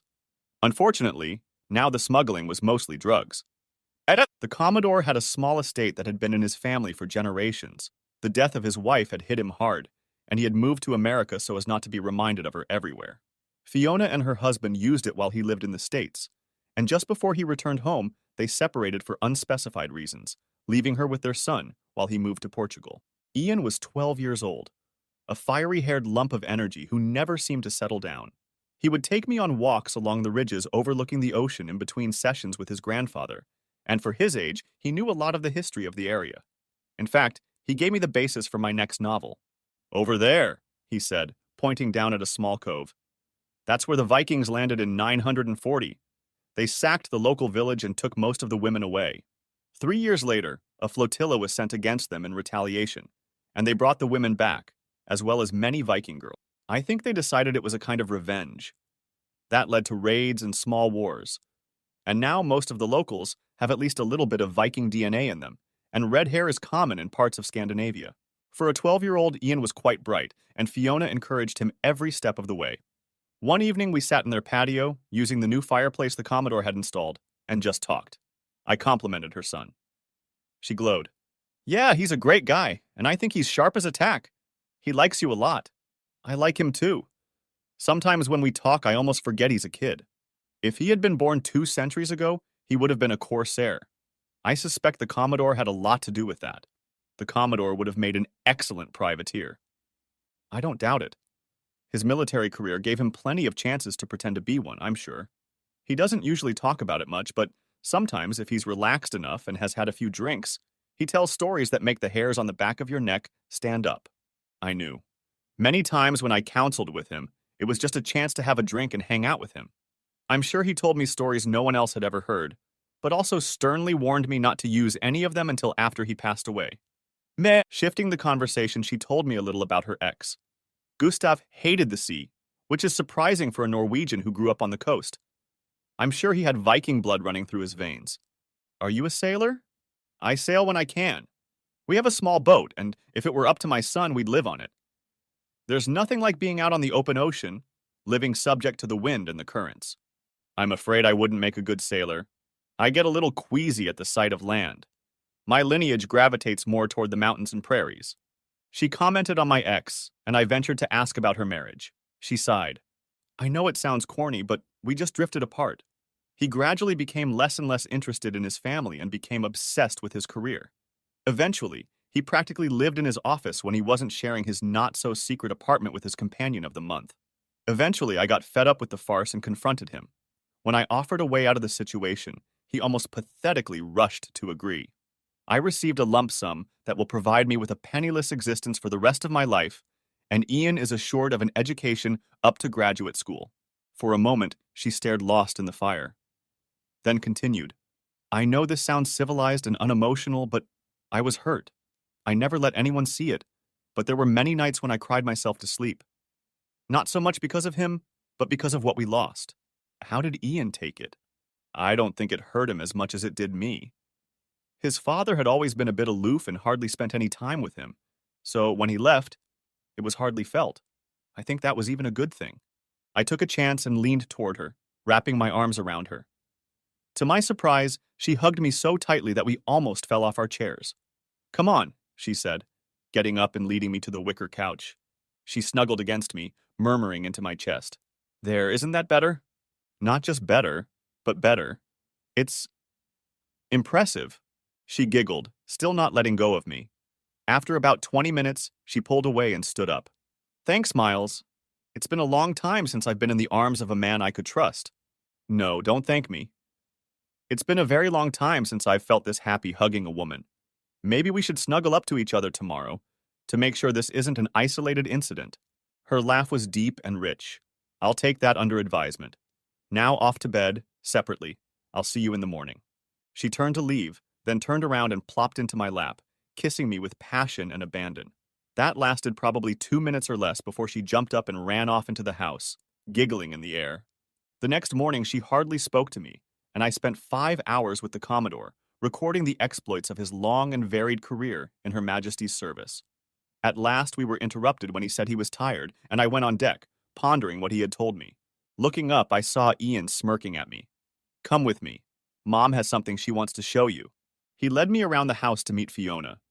She was wearing black leggings, sturdy hiking boots, and a thick, cable-knit sweater that went down below what must have been a prominent belly.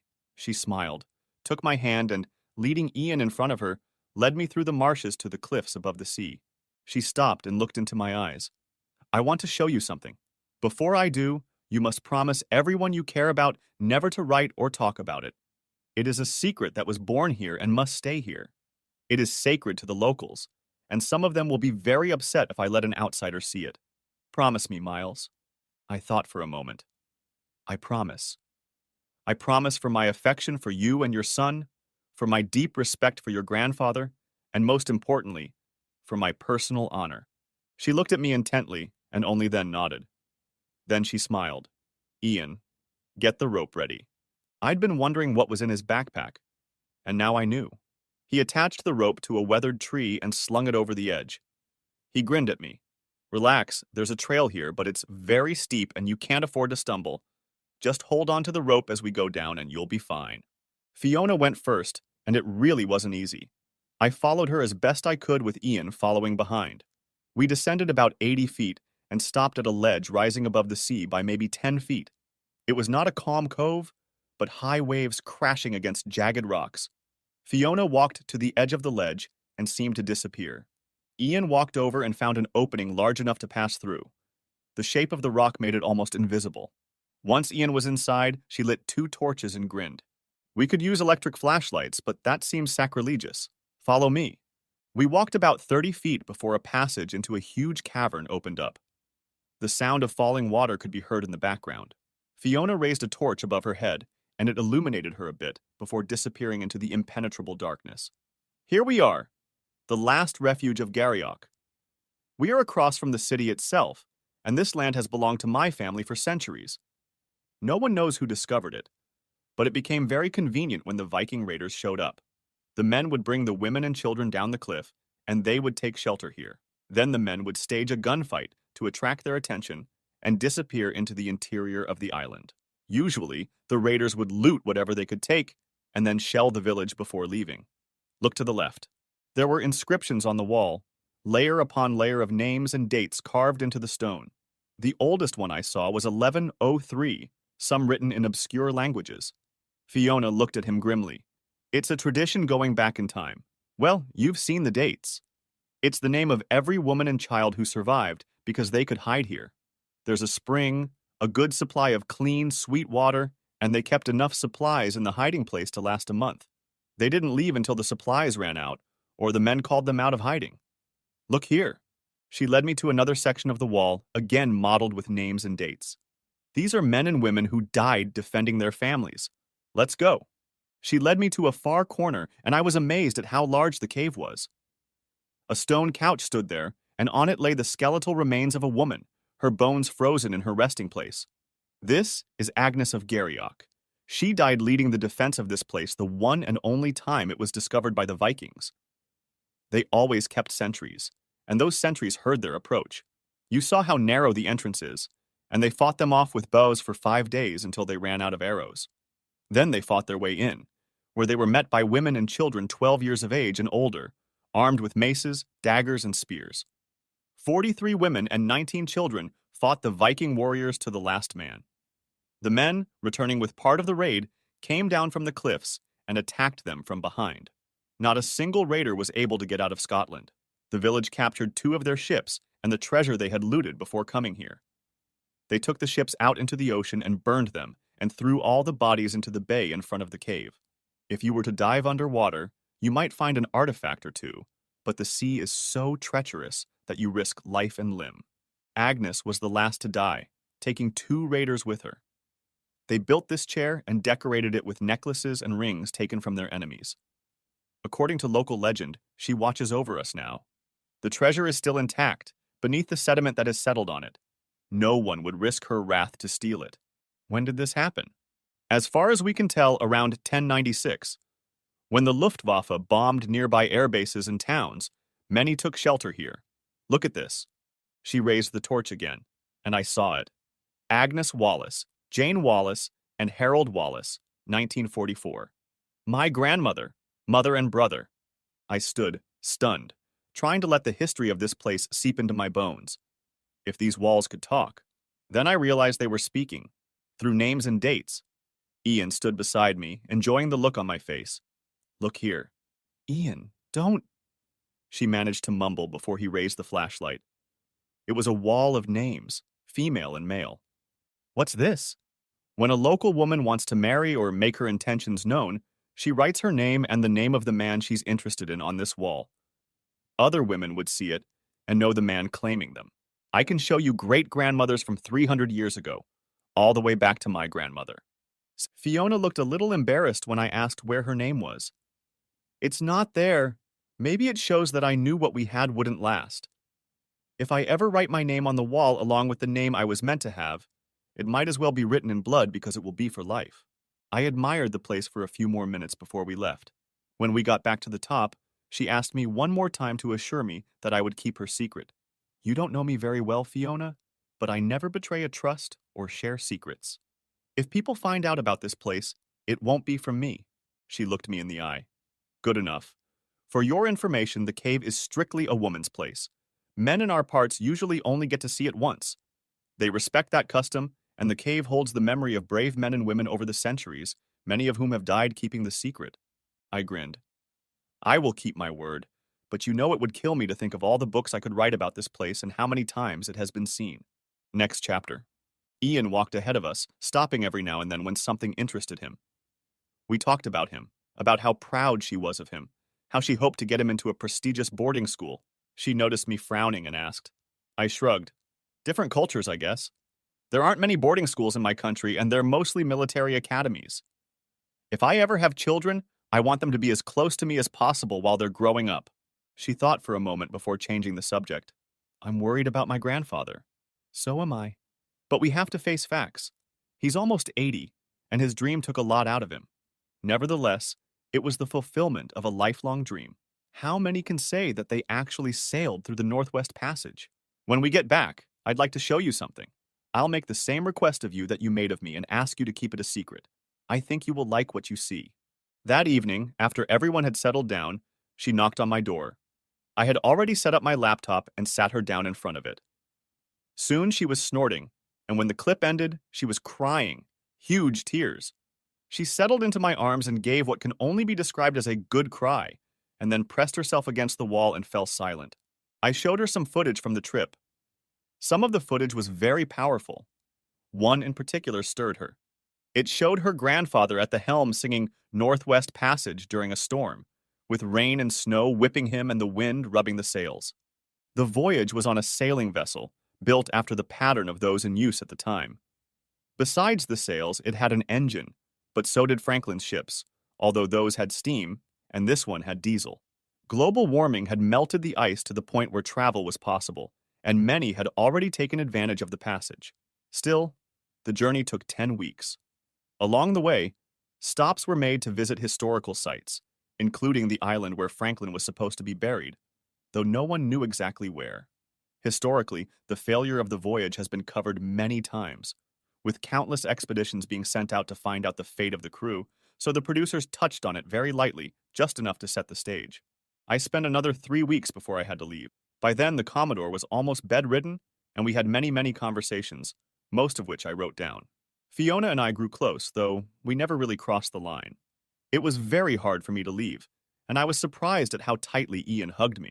He became my wanderlust buddy, and we made many long treks over rocks and marshes. He and Fiona accompanied me on several short trips for research, and I enjoyed his amazement at what he saw, both in museums and in the field. Fiona seemed to cling to me a little longer than usual. I made them promise to visit me over the summer, and they promised in return to come as often as possible. I went home, but from my study window I often looked out on the lake, watching the boats, especially the sailboats. I finished the novel, and in my preface, gave credit to the Commodore for his historical knowledge. The book was my most successful to date, and the fight for video rights almost made my agent faint, to use an old-fashioned term.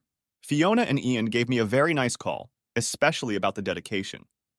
It was dedicated to them and read, "This book is dedicated to Fiona and Ian Wallace," I used his mother's name, she took it over after her divorce, "for their contribution and support. Fiona could well have been the mother of modern corsairs, and Ian would have been a famous sailor in another time. The tradition lives on." Next chapter. Winter was just beginning when I received another call from Fiona. She was crying so hard she couldn't speak, so Ian took over. "Grandpa has died. We need you to come home." I didn't pay attention to it at the time, but as I reflected on the airplane, I remembered his words, "Come home." We talked at least twice a week, and he became a bit of a celebrity when the book came out and the dedication became a household name. They met me at the airplane, hugging me like their lives depended on it. We got back to the estate and I started making calls to fulfill his last wish. He wanted to be buried at sea with full naval honors. He also wanted a traditional burial. His unembalmed corpse would be sewn into a shroud with weights and sent into deep water. At the morgue, his body was frozen at his behest, awaiting instructions. The Commodore was actually a captain, and the Admiralty did a splendid job. He was taken out to sea in a small naval vessel, with a guard of honor, a few old veterans who had served with him, and his family. There were no reporters or camera crews, just sailors and family, and he went into deep water in his dress uniform, with the medals he had been awarded sewn into a dark blue shroud with yellow stars. The shroud was weighted by 3 symbolic cannonballs. After the chaplain concluded the ceremony with the traditional phrase, "We commit your soul to the deep," the plank he was on slowly tilted, and he slipped into his final resting place. Fiona and Ian threw the wreath into the water as the ship's cannons went off, the traditional salute to a sailor. He was buried in the cove of his home, and if you looked up, you could see his estate from the water. The whole town and many people from the countryside lined the streets as the procession made its way to the harbor, and the boats were lined up so thickly that you could almost walk along them to the shore. The Commodore was much beloved and considered a national hero. When his will was read, he left Fiona and Ian everything: house, property, and money, which was much more than expected. He left Ian all of his naval memorabilia except one, a naval saber that had belonged to his great-grandfather, an officer in the mid-1800s, with which he had fought in many famous naval battles. He left it to me. He left me a little note. I never had a son, but if I had one, I would like to think he would be a man like you. So please accept this with my gratitude. I would ask that after you pass away, if you have no sons, that Ian gets this. It should stay in the family. I protested, but my words went unanswered. Keep it for yourself. It meant a lot to him for you to have it, and I'm sure it will stay in the family. They seemed out of place. So after arranging to take care of his possessions, I took him home with me. A few days turned into weeks. Something had to be done about Ian's education, so I put him in a private academy that was highly respected. It took a while, but he got used to having a lot of boys and quite a few girls under my feet on weekends. Even at 13, his fiery red hair, natural good looks, and instinctive charm had all the girls following him around like lovesick puppies. At times, it was very amusing. At times, it was depressing. Fiona grumbled a little, but having all the kids underfoot brought her out of it. She soon made friends with the moms and became involved in school activities. I was writing something new that required a little traveling, but that could wait until summer. We found semi-homemade bliss and became one family. I was required to attend all of Ian's school events, and when any of the mothers seemed to get too close, Fiona would fix my hand in hers, sending a message. A month after I brought them home, we sat by the fireplace and looked out over the frozen lake. Ian had gone to a movie with friends and stayed the night, so we had the house to ourselves. Fiona fiddled around for a minute before she spoke. Miles, I need to know if you have any feelings for me. Feelings that a man has for a woman? Because I feel like I'm falling in love with you, and I never thought I could experience it again. But you're not giving me any signs, so if you don't, I guess Ian and I are going home. Where are your passports? What? Where are your passports? They're in my room, in my dresser drawer. Get them out, please. Many thoughts raced through her head, but she got them out. Follow me. I took her to my bedroom and put them in the safe. Here. Now you can't leave, at least not until you go through the process of getting new ones. It took her a second, but a smirk spread across her face. Then she plopped me down on the bed. We woke up at the same time and Ian came home early. You're back early. Yeah, Brady was sick, and his mom thought it would be a good idea to bring me home. She said she called, but you guys never answered. Probably still on the charger. So is it contagious? Brady was the younger brother of Mike, the friend he'd spent the night with. She doesn't think so, but she figured it was better to be safe than sorry. Where's Mom? I waved my hand in the air. Oh, she's around here somewhere. Why don't you go see if she's on the deck?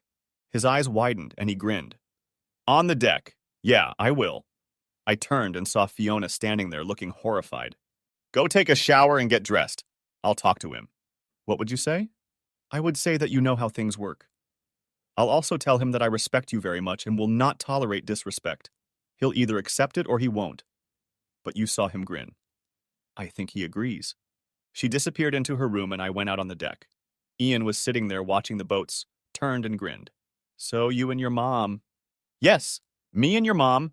Is that going to be a problem for you? He couldn't hold back a smirk.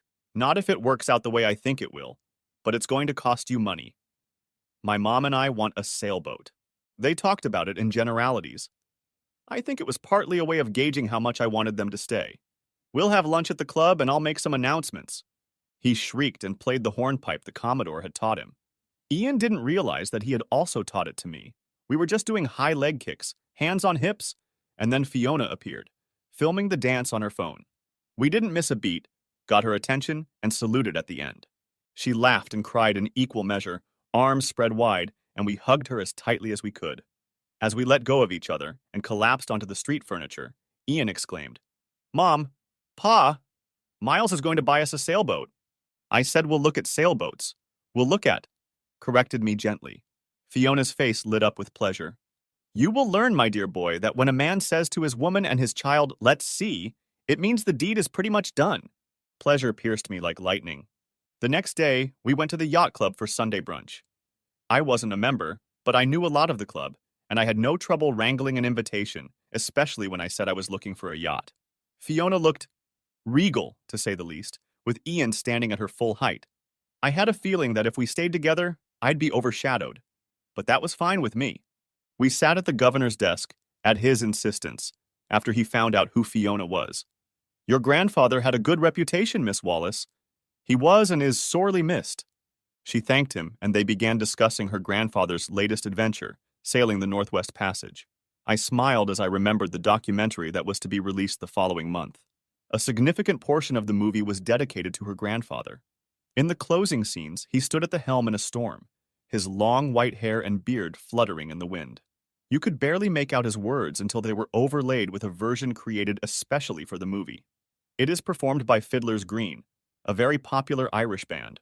We asked several bands to submit their versions, and the producers, me, liked their version the best. The final scene is a rear view where he is struggling with the helm, keeping the yacht on course. The vocals were powerful as the screen faded to show his name and date of passing. After a late breakfast, we took a walk around the harbor, and he showed us several vessels for sale. I noticed that Fiona was not impressed. Then we went into his office, and he showed her several vessels for sale locally and in the southeast. He showed her one and started leafing through it. This one. I wasn't versed in yachts, but the governor told me later that this was the best of the lot. A 38-foot yacht with clean lines.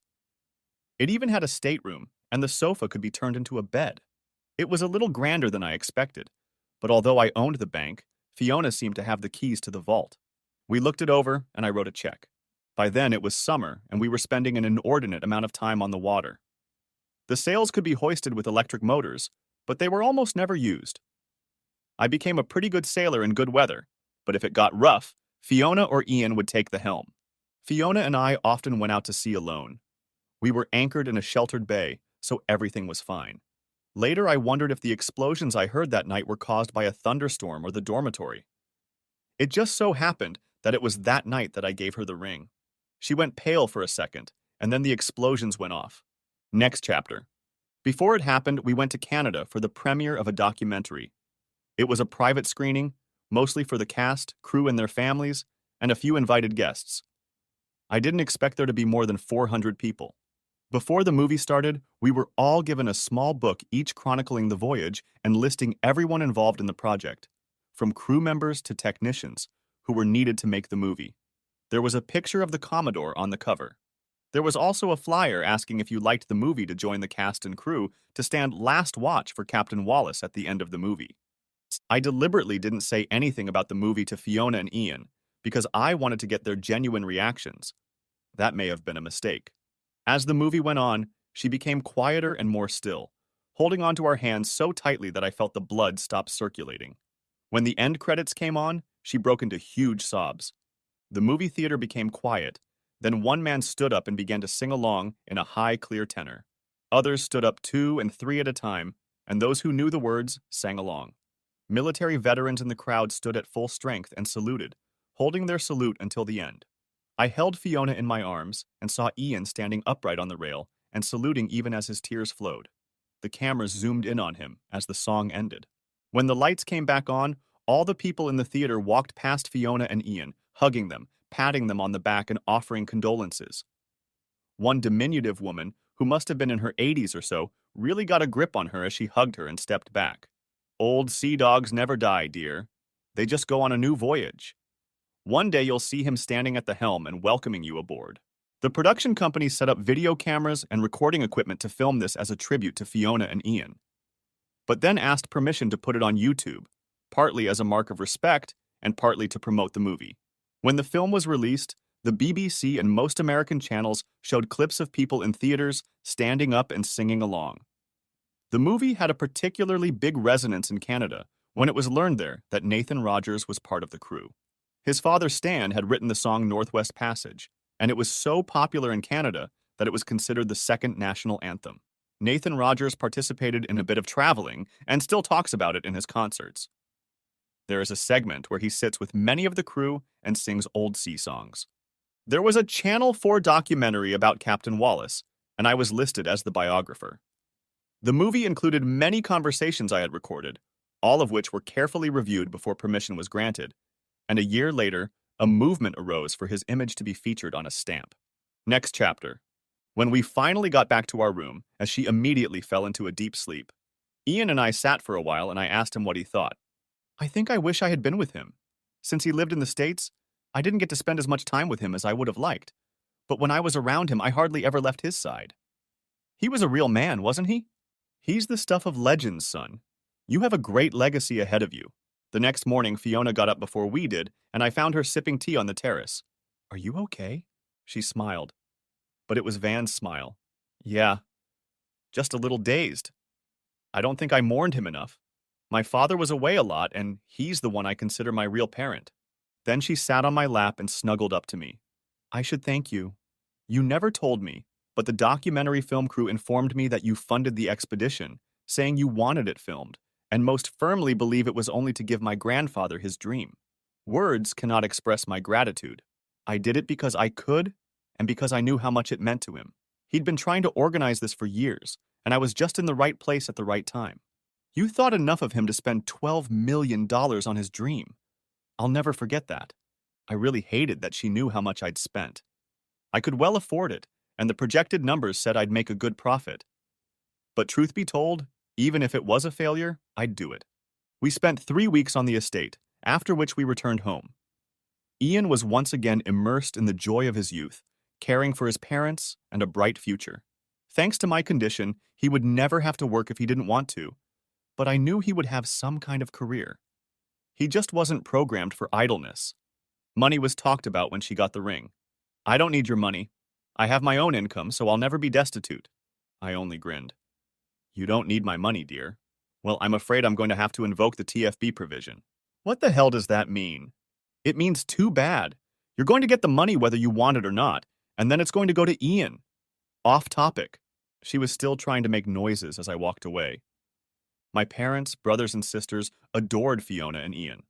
As soon as they became acquainted, my mom started dropping hints. Fee and I talked it over. I was 39, she was 36, and we both decided it was best not to have children. She had had a difficult labor with Ian, and the doctors urged her not to have any more babies, saying she could, but it would be very dangerous. She cried a bit about it. I've always wanted a daughter, and I'd love to have her with you. I waited a year before offering her an alternative. In the meantime, we got married, twice. Once in the States, once in Scotland. It was important to her, so I didn't mind. 3 days later, she disappeared for a while and came back grinning like crazy. That night, she showed me a photograph taken in a secret cave, with her name and mine imprinted on it, next to her grandparents' names. You're mine for life now, darling. Sit. You didn't have to carve it in stone to make it real, but I admit it's a nice touch. Next chapter. The next book was something out of the ordinary for me. It was a biography of Sir Winston Stone Wallace, the captain. That's right, the Commodore was a lord of the Scottish aristocracy. He once laughingly told me this. In the days when my ancestors ascended to the throne, you could practically claim lordship just for wearing your pants properly and having a few pounds to contribute to whatever war was raging at the time. But, to their credit, my ancestors were glorious misers. It was a small book at 185 pages, but I felt I had covered all the important points. The book did reasonably well and sold much better in the UK and Canada than it did domestically, but I didn't care about profit, only meaning. I dedicated it to Ian and his mother. To my son, Ian Wallace Molson, and his mother, the love of my life, Fiona Wallace Molson, honorable descendants of a proud and noble family. Ian came to see us shortly after the wedding, wanting to know if I would adopt him so that all our names would be the same. He was surprised at my answer. You must realize that nothing would make me prouder of you, but I must remind you that you are the last of the Wallace family. If you take mine, the line will cease to exist. If you still want it, we'll start the paperwork tomorrow. Fiona hugged me tightly, and a solution emerged in her finely tuned brain. Since I married you, my name has been Fiona Wallace Molson. I've decided to legally change my name to Wallace Molson in honor of my grandfather. Ian can do the same. That's exactly what we did, although he goes by the surname Molson at school. That winter, the yacht club organized a Christmas flotilla. Each boat taking part had to have working seasonal lights. It was connected to one of their charities, and you didn't have to be a member of the club to join, but you had to pay a fee. Fee and Ian took part in this in a big way. They even ran garlands up the mast and set up a life-size Christmas tree on top. We used the engine, so the sails stayed down. Then they started helping others, and one of them was Darla. We saw each other at club events because my family insisted that we join the club. She and her husband joined the club, and even though he was an attorney, he seemed like a decent man and was into sailing. For their 3rd wedding anniversary, he gave her a new boat, almost a replica of ours. They had been married for 4 years, and Darla had just given him a son. She was a little old for a baby, but they carefully monitored her health, and she gave birth to a healthy boy. That was why Fee and Ian were helping her, as she was still recovering from the birth. They acted a little distant at first, until Darla talked her into sitting down for a cup of coffee. Look, you know who I am. I know who you are. I know he met you a few years after we broke up, so you're not a replacement. You're his wife now. A good wife, by the looks of it. We were young and stupid, at least I was. And when Miles succeeded, I let myself go. Do I regret not doing it? Sure, for a very long time, until I finally realized that I couldn't go back to the past and had to look to the future.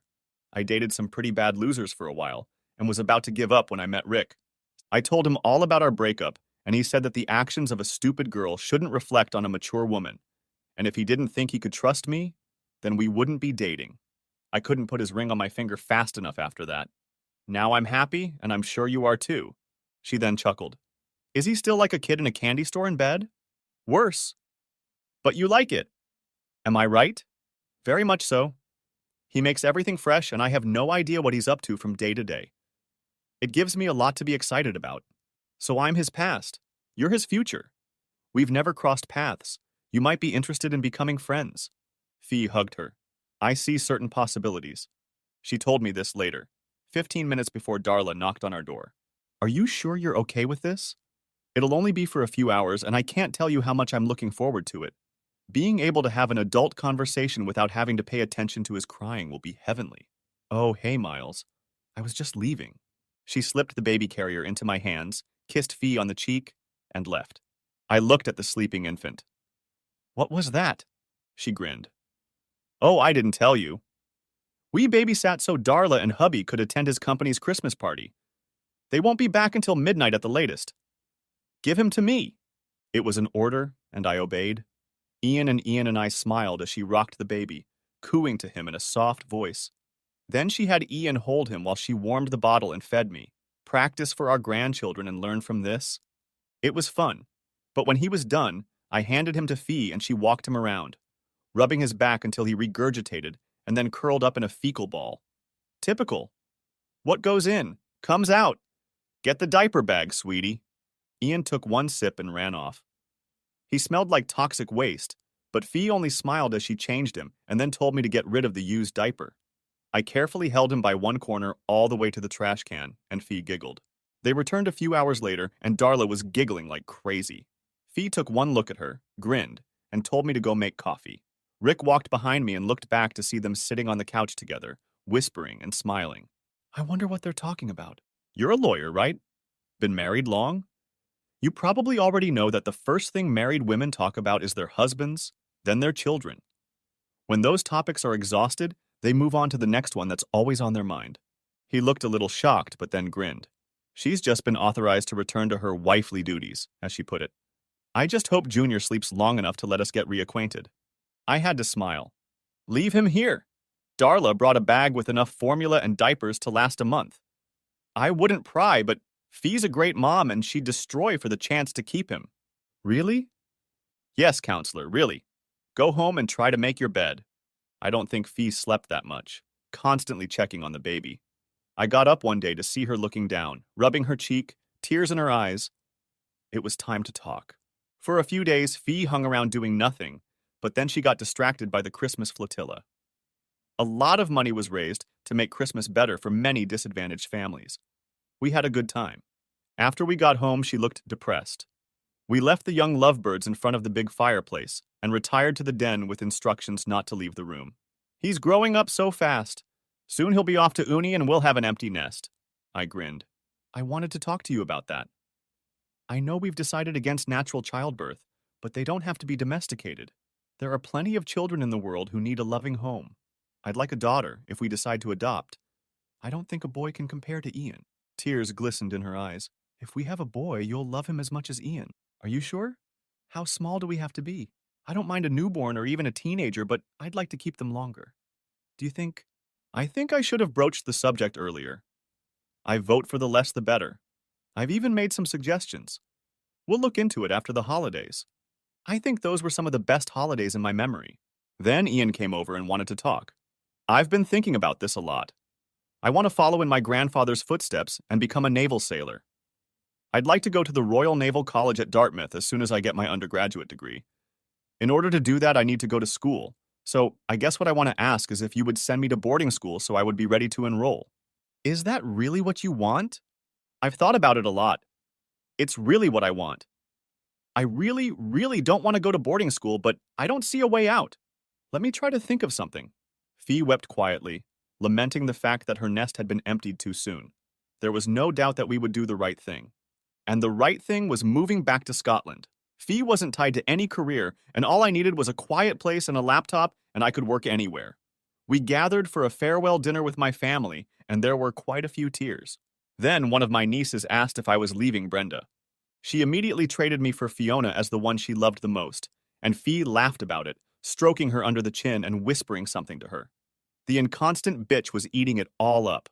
Jen was higher on the affection scale than me, and we almost renamed her Sea Dog because she seemed to like the boat. She'd stand on the bow, splashes wetting her, and her lips folded into a doggy grin, and it was like that until we went ashore.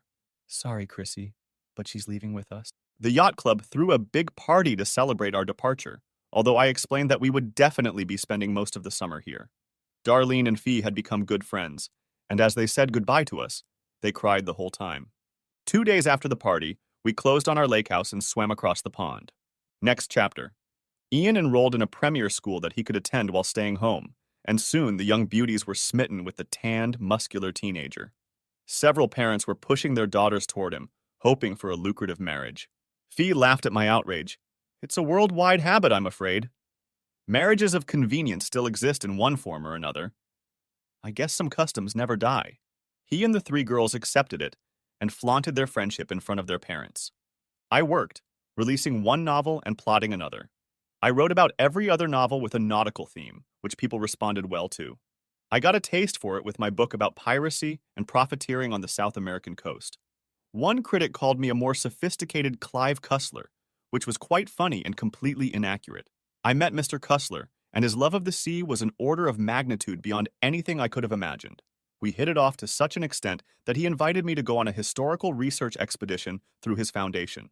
He had discovered and raised several shipwrecks, and I could name only one person who could match him in knowledge. The Commodore would have been in awe of him. I think he considered his greatest accomplishment the raising of the Hunley, the first Confederate submarine. I had a deadline and couldn't go, and a few months later I read about how he had found and restored 4 historic cannons used in the defense of New Orleans in 1812. I sent him a beautiful wreath when he passed away and seriously considered writing a book about some of his exploits, but decided to put it off until a little more time had passed. We had considered adoption while we were in the States, and were now repeating the process here. I was starting to get frustrated with the whole process when suddenly Fee came back from town with 2 cars in tow. Out of them stepped 3 men wearing clothes that screamed government official in any language. 2 more casually dressed ladies got out of the other car, opened the back doors, and pulled out 2 packages. The packages contained twin girls who were just over 2 years old. They looked confused, frightened, and not at all happy.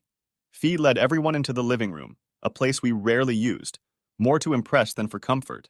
I stepped out of the study, and her smile could have galvanized half of Scotland. And here he is. I'd like to introduce you to my husband, Miles.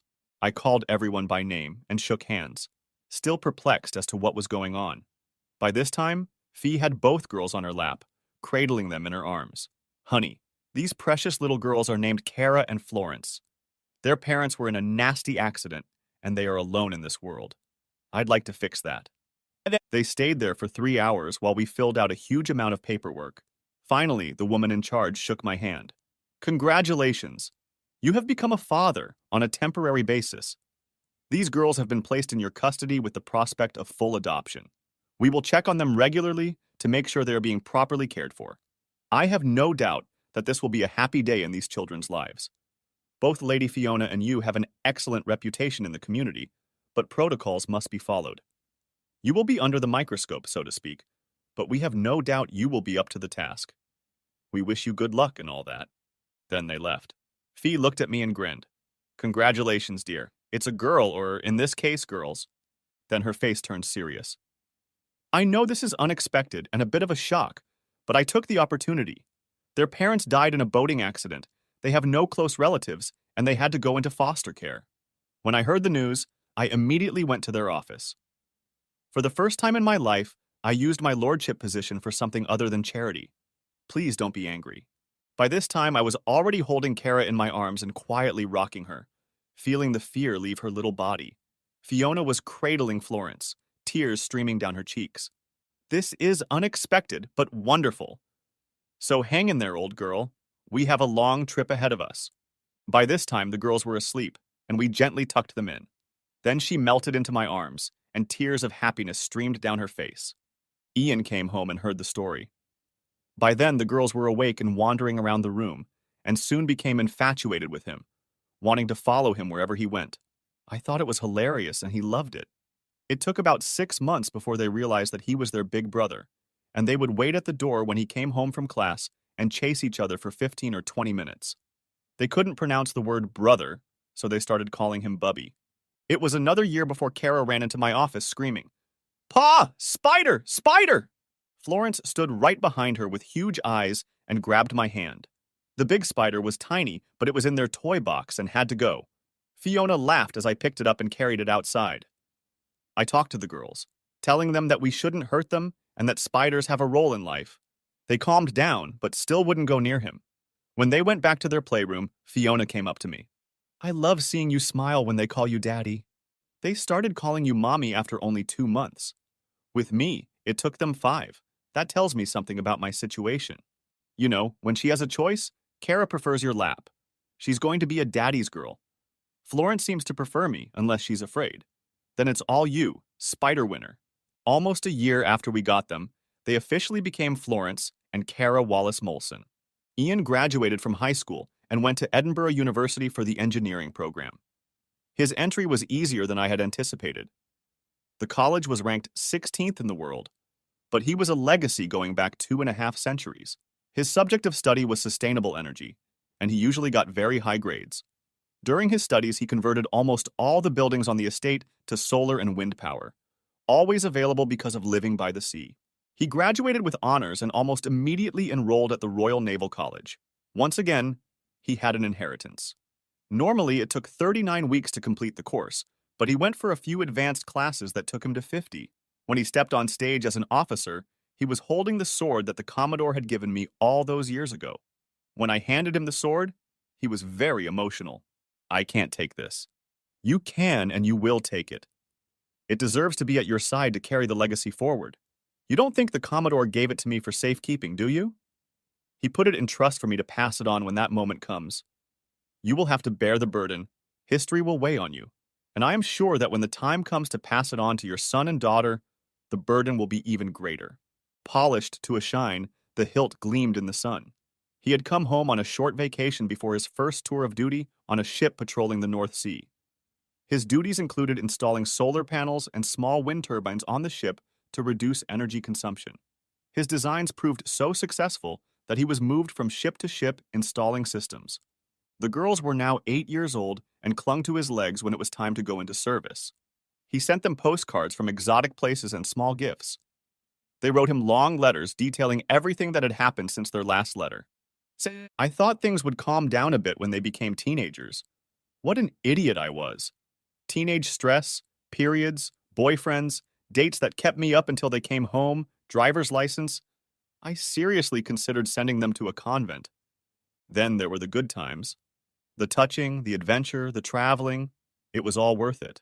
My father passed away suddenly, and my mother was left destitute, so we brought her home to visit. In the last 6 years, she has traveled to the States 4 times for major family events, mostly for her grandchildren's weddings. She took the girls out for the summer, staying at our old lake house. Fee and I enjoyed the freedom for about a week. Mom liked being considered the grand dame of the estate, and she adopted the local customs and manner of speech fairly quickly. The only time the veneer slipped was when she and the girls came across a woman bullying a small child. Her heritage kicked in again, and the woman couldn't do anything to counter the redneck. Her mother literally kicked her ass, and it took the girls and 2 constables to pull her away from the woman. She was charged with assault and disorderly conduct, whatever that was. The woman was charged with child abuse, and she turned around and sued the mom, seeking damages. things are a bit different in Scotland, and at first the mom laughed and said let her go. She had nothing of value to take. Then I persuaded the woman to make an out-of-court agreement for a small amount, which she immediately spent in the pub and other places, quickly going broke. They took her baby and Fiona interceded, so the girls had a baby sister of about 18 months. During this time, her mother underwent counseling courses on reckless behavior, anger management, proper parenting techniques, and alcoholism. When she completed the course, Alicia was returned to her. Alicia really didn't want to go back, but we had no choice, and both my mom and Fiona got it into her head that she needed to call immediately if things went back to normal. 3 months later, she called her mom and whimpered. Her mom had gone into a drunken rage, and she was hiding out at a friend's house. We were instantly in the Land Rover, calling emergency services on the fly. They arrived at the same time as us, as did her mother, who was standing in the street screaming in a drunken rage. The emergency personnel took one look at Alicia and arrested her mother. Since we were foster parents, they released the child to us, and we took her home. She left after going to university, after seeking through the courts to change her name to Alicia Agnes Wallace Molson. Her mother did not authorize the name change, but when she came of age, there was nothing she could do about it. There were 2 women, 2 teenagers, and a teenager in the house, and I preferred to stay in my office as long as possible. That plan never worked because one or the other always had some problem that required my presence. The only family member who wasn't demanding was Angus, my sleek collie. Brenda, a mighty sea dog, had died at 13, which was quite a decent age for her breed. Ian was very upset because she had definitely become his dog. We bought a beautiful stone for her and buried her on a hill above the sea so that the salt wind would always be to her advantage. It was 6 months before we decided to get another dog, and we visited kennels and the best breeders in the area. The girls fell in love with Highland Terriers and got one each. Ian found a deerhound at a shelter and immediately bonded with her. I found Angus at another shelter. He was a 3/4 smooth-haired collie from a registered half-collie, half-mutant dog, and so the breeder went bankrupt and the litter was donated to the shelter. Fiona found a female golden retriever that she just had to have, so she always had a dog underfoot.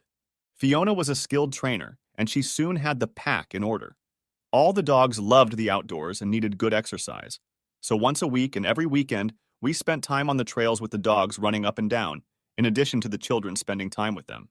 Angus was more than happy to live in my office, and the terriers slept with the girls if we let them. The deerhound preferred to sleep outside in his box, even in the worst weather. The retriever slept at the foot of our bed. No one ever snuck up on us because Stag, the deerhound, let everyone know we had guests. When Alicia and Mom showed up, the pack was augmented with a couple more dogs. Alicia got a border collie, and Mom got what you might call a mongrel. He was huge, and even the deerhound recognized him as the pack leader, and God help you if he thought you wished Mom harm. The twins graduated from the Scottish equivalent of high school and decided to go to different universities. Cara chose St. Andrews. Florence chose Aberdeen to get her medical degree. 5 years later, it was Alicia's time. She surprised us all by choosing Oxford. Just before Alicia left, I began to notice changes in Fiona, strange personality quirks I hadn't noticed before. I think she was controlling herself for Alicia's sake, but when she left, Fee seemed to go off the rails. She threw tantrums of epic proportions and got violent a couple times. I think my mom's death might have triggered it. She died quietly, in her sleep, at the age of 76. Fee found her when she didn't come down for breakfast. We took her home, laid her ashes next to Daddy, and then flew back and put what little we had saved in the family plot so that a piece of her would always be with us. It was her wish, and it pleased Fiona immensely. I tried to talk to her, tried to reason with her, but every month it got worse. When she flew into a rage and I caught her with a gun, I'd had enough. I made one last attempt to persuade her to see a doctor, but a tirade of profanity made me give up. She looked at me with venom in her eyes. "Tomorrow, I'm going to the cave to get your name out. I want nothing more to do with you." It broke my heart, but I took her at her word and left the next day. Fiona called 2 days later, berating me for not being home and demanding that I return immediately. That's not going to happen. I love you more than words can express, but I refuse to sleep with one eye open waiting for you to snap. Not if, but when you agree to get a physical and a couple of counseling sessions, I'll be back on the first plane. Until then, I'm fine where I am. She yelled at me as I passed out. I called all the kids individually to let them know what was going on. They had all noticed the change in their mother, but had no idea it was that bad. I instructed Florence as the doctor to visit Fiona and see if she could make any sense of what was going on. I checked into the lake house for a couple days. Then I bought an Indian Chief motorcycle geared for traveling and hit the road. I called the kids to tell them what was going on. Then they told me what was happening on the home front. Ian got an emergency vacation, and the girls picked him up at the airport. Florence was found on our bedroom floor, holding our wedding portrait. My face had been ripped to shreds, and a large knife lay beside her. She called emergency services and was taken to a local hospital and then transported to a larger facility. All the kids immediately dropped what they were doing and gathered at the hospital. When Kara called me to tell me she was in the hospital, I was already on the next plane. It turned out that my dear wife had a whole combination of problems that seemed to be triggered by menopause. I talked at length with specialists. She has a serious hormonal imbalance and needs surgery to remove her thyroid gland as soon as possible. She also has breast cancer, but it is at a very early stage, and we will probably just have to remove a few lumps and then monitor her closely. We are also recommending intensive therapy because, as your daughter has told us, she may be a danger to herself and others. I was shocked. She was sedated when I arrived, and I stayed by her side for 20 hours before Kara and Florence took over. I got a suite and slept in it for 7 hours. When I got back, Ian was there with Alicia. They're going to bring her out of sedation and want us there when she wakes up. She came out slowly, her eyes unfocused. When she could recognize me, she whimpered and held out her arms, and I hugged her, and the kids piled around her, touching her as often as they could. Fiona was getting the supplements she needed to keep her hormones balanced, had thyroid surgery, and was going to counseling. Kara was a little angry at me for leaving, but her mother quickly calmed her down. I wasn't myself, baby. I was seriously thinking about killing your father there at the end. He did the right thing to leave, and it was the shock I needed. His leaving may have saved us all. A few months later, she had surgery to remove the cancer, and now she is checked every 6 months like clockwork, but nothing else has turned up. Counseling was very helpful, and I went with her almost every time, which she seemed to need. The years went by. Ian married a Spanish woman he met while serving in the embassy. His sea life seemed to be behind him. She was glad he was now on land. There had been a small outbreak in Africa, and he had been assigned to a small ship to patrol the border. They were attacked, as it later turned out, by pirates, and the pirates quickly realized that it was one thing to attack an unarmed cargo ship, and quite another to fight someone who had superior firepower and was more than happy to use it. They blew the pirate ship apart, literally. Out of a crew of 26, there was only one survivor. Ian conducted an interrogation, and when the man confessed that they were government-sponsored and had to give 50% of their income to the government, things got interesting. The man named names, and suddenly the small country faced the full wrath of the British government. As they were told in Britain, they were at war. Special forces units banded together and conducted several successful raids on pirate strongholds, completely destroying 3 of them and then burning all the ships in the harbor. The Navy blockaded the coastline and trade was banned. This country had long been a thorn in the side of many nations, and the U.S. supported it by escorting cargo ships past the coast. 2 raids were attempted, and both were met with extreme brutality, and checking for survivors was not suggested. An invasion plan was discussed, and riots broke out in the major cities demanding a change of government. Faced with internal and external pressure, the country surrendered. The regime was immediately replaced and was monitored by an international committee. In recognition of his role in debunking the dictatorship, Ian was appointed military liaison to the committee, and when he foiled an assassination attempt on the U.S. and British ambassadors, he was promoted and awarded medals from both countries. Among them was an American captain who had done as much as Jan, and they received their medals together and became lifelong friends. Sometimes their friendship was utilized by both countries in matters that were not to be publicly discussed. As my family watched Ian receive his medals, his hand still in the ligature, I thought of the Commodore. He would be very proud of his grandson. The incident led to his new appointment, and when the ambassador was promoted to Spain, Ian went with him at his request. He met his wife at a ball hosted by the embassy. When he proposed, he brought her to the estate, and she became close to all the girls. The service was conducted by the ambassador, also a retired naval officer, under some obscure law that allowed him to speak at weddings. The Spanish bishop was also present to make sure everything was legal from her father's point of view. They honeymooned at the lake house, and the yacht club hosted a reception for them. They considered Ian one of their own, and being able to show off a couple from two different royal houses was just on point. He took her to meet members of my family, and though she wasn't sure how she would take them at first, they got along just fine. She took all the cousins her age and younger on a shopping trip to New York, and by the time it was over, they would have killed for her.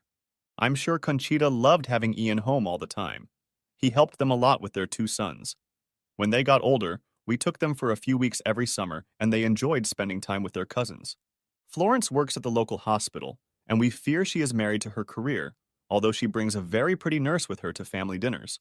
Kara has gotten her degree, but she doesn't use it. She spends her time chasing after her three children. Alicia surprised us by moving to the States to get her graduate degree. She lives in a lake house, but flies home as often as she can. She is in a relationship with another PhD candidate, but I don't see a future for them. I think she told him that if they ever got together, he would have to move to Scotland, and thus nipped their relationship in the bud. I'm still writing, even though I'm in my 70s. Most of my books sell well, although I'm not as successful as I used to be. My grandchildren insist that I tell them stories, and I have written one children's book for children under 10 and another for younger teens, and both are selling very well. Fiona is the grand dame of the estate, and even at her age, she is still involved in village life as a children's services advisor. We even do short-term fostering, but we are too old to take on another child permanently. I decided to donate the ship I fitted out for the documentary, Terror 2, to the Royal Navy. It is now moored at the local naval dockyard and is a tourist attraction. We go down to it from time to time to feel the sound of the waves and reminisce. With my permission, the ship was renamed and is now called the Captain W.S. Wallace. 2 summers ago, we rented a large cabin cruise ship in Maryland and traveled the intercoastal waterway all the way to Florida with the 2 oldest grandchildren as crew, and then met up at Disneyland with the rest of the family for a week before heading home. All the children and grandchildren gathered at the house to celebrate Grandma's 70th birthday. We had a tradition of watching a documentary about their great-grandfather at least once every time we all got together. Then we showed clips of Kara and Florence as teenagers, dressed in sailor suits, doing the hornpipe dance during various mountain games. They have a whole closet of trophies for this and sword dancing.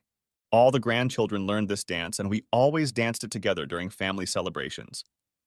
Then Ian would sing sea songs for them.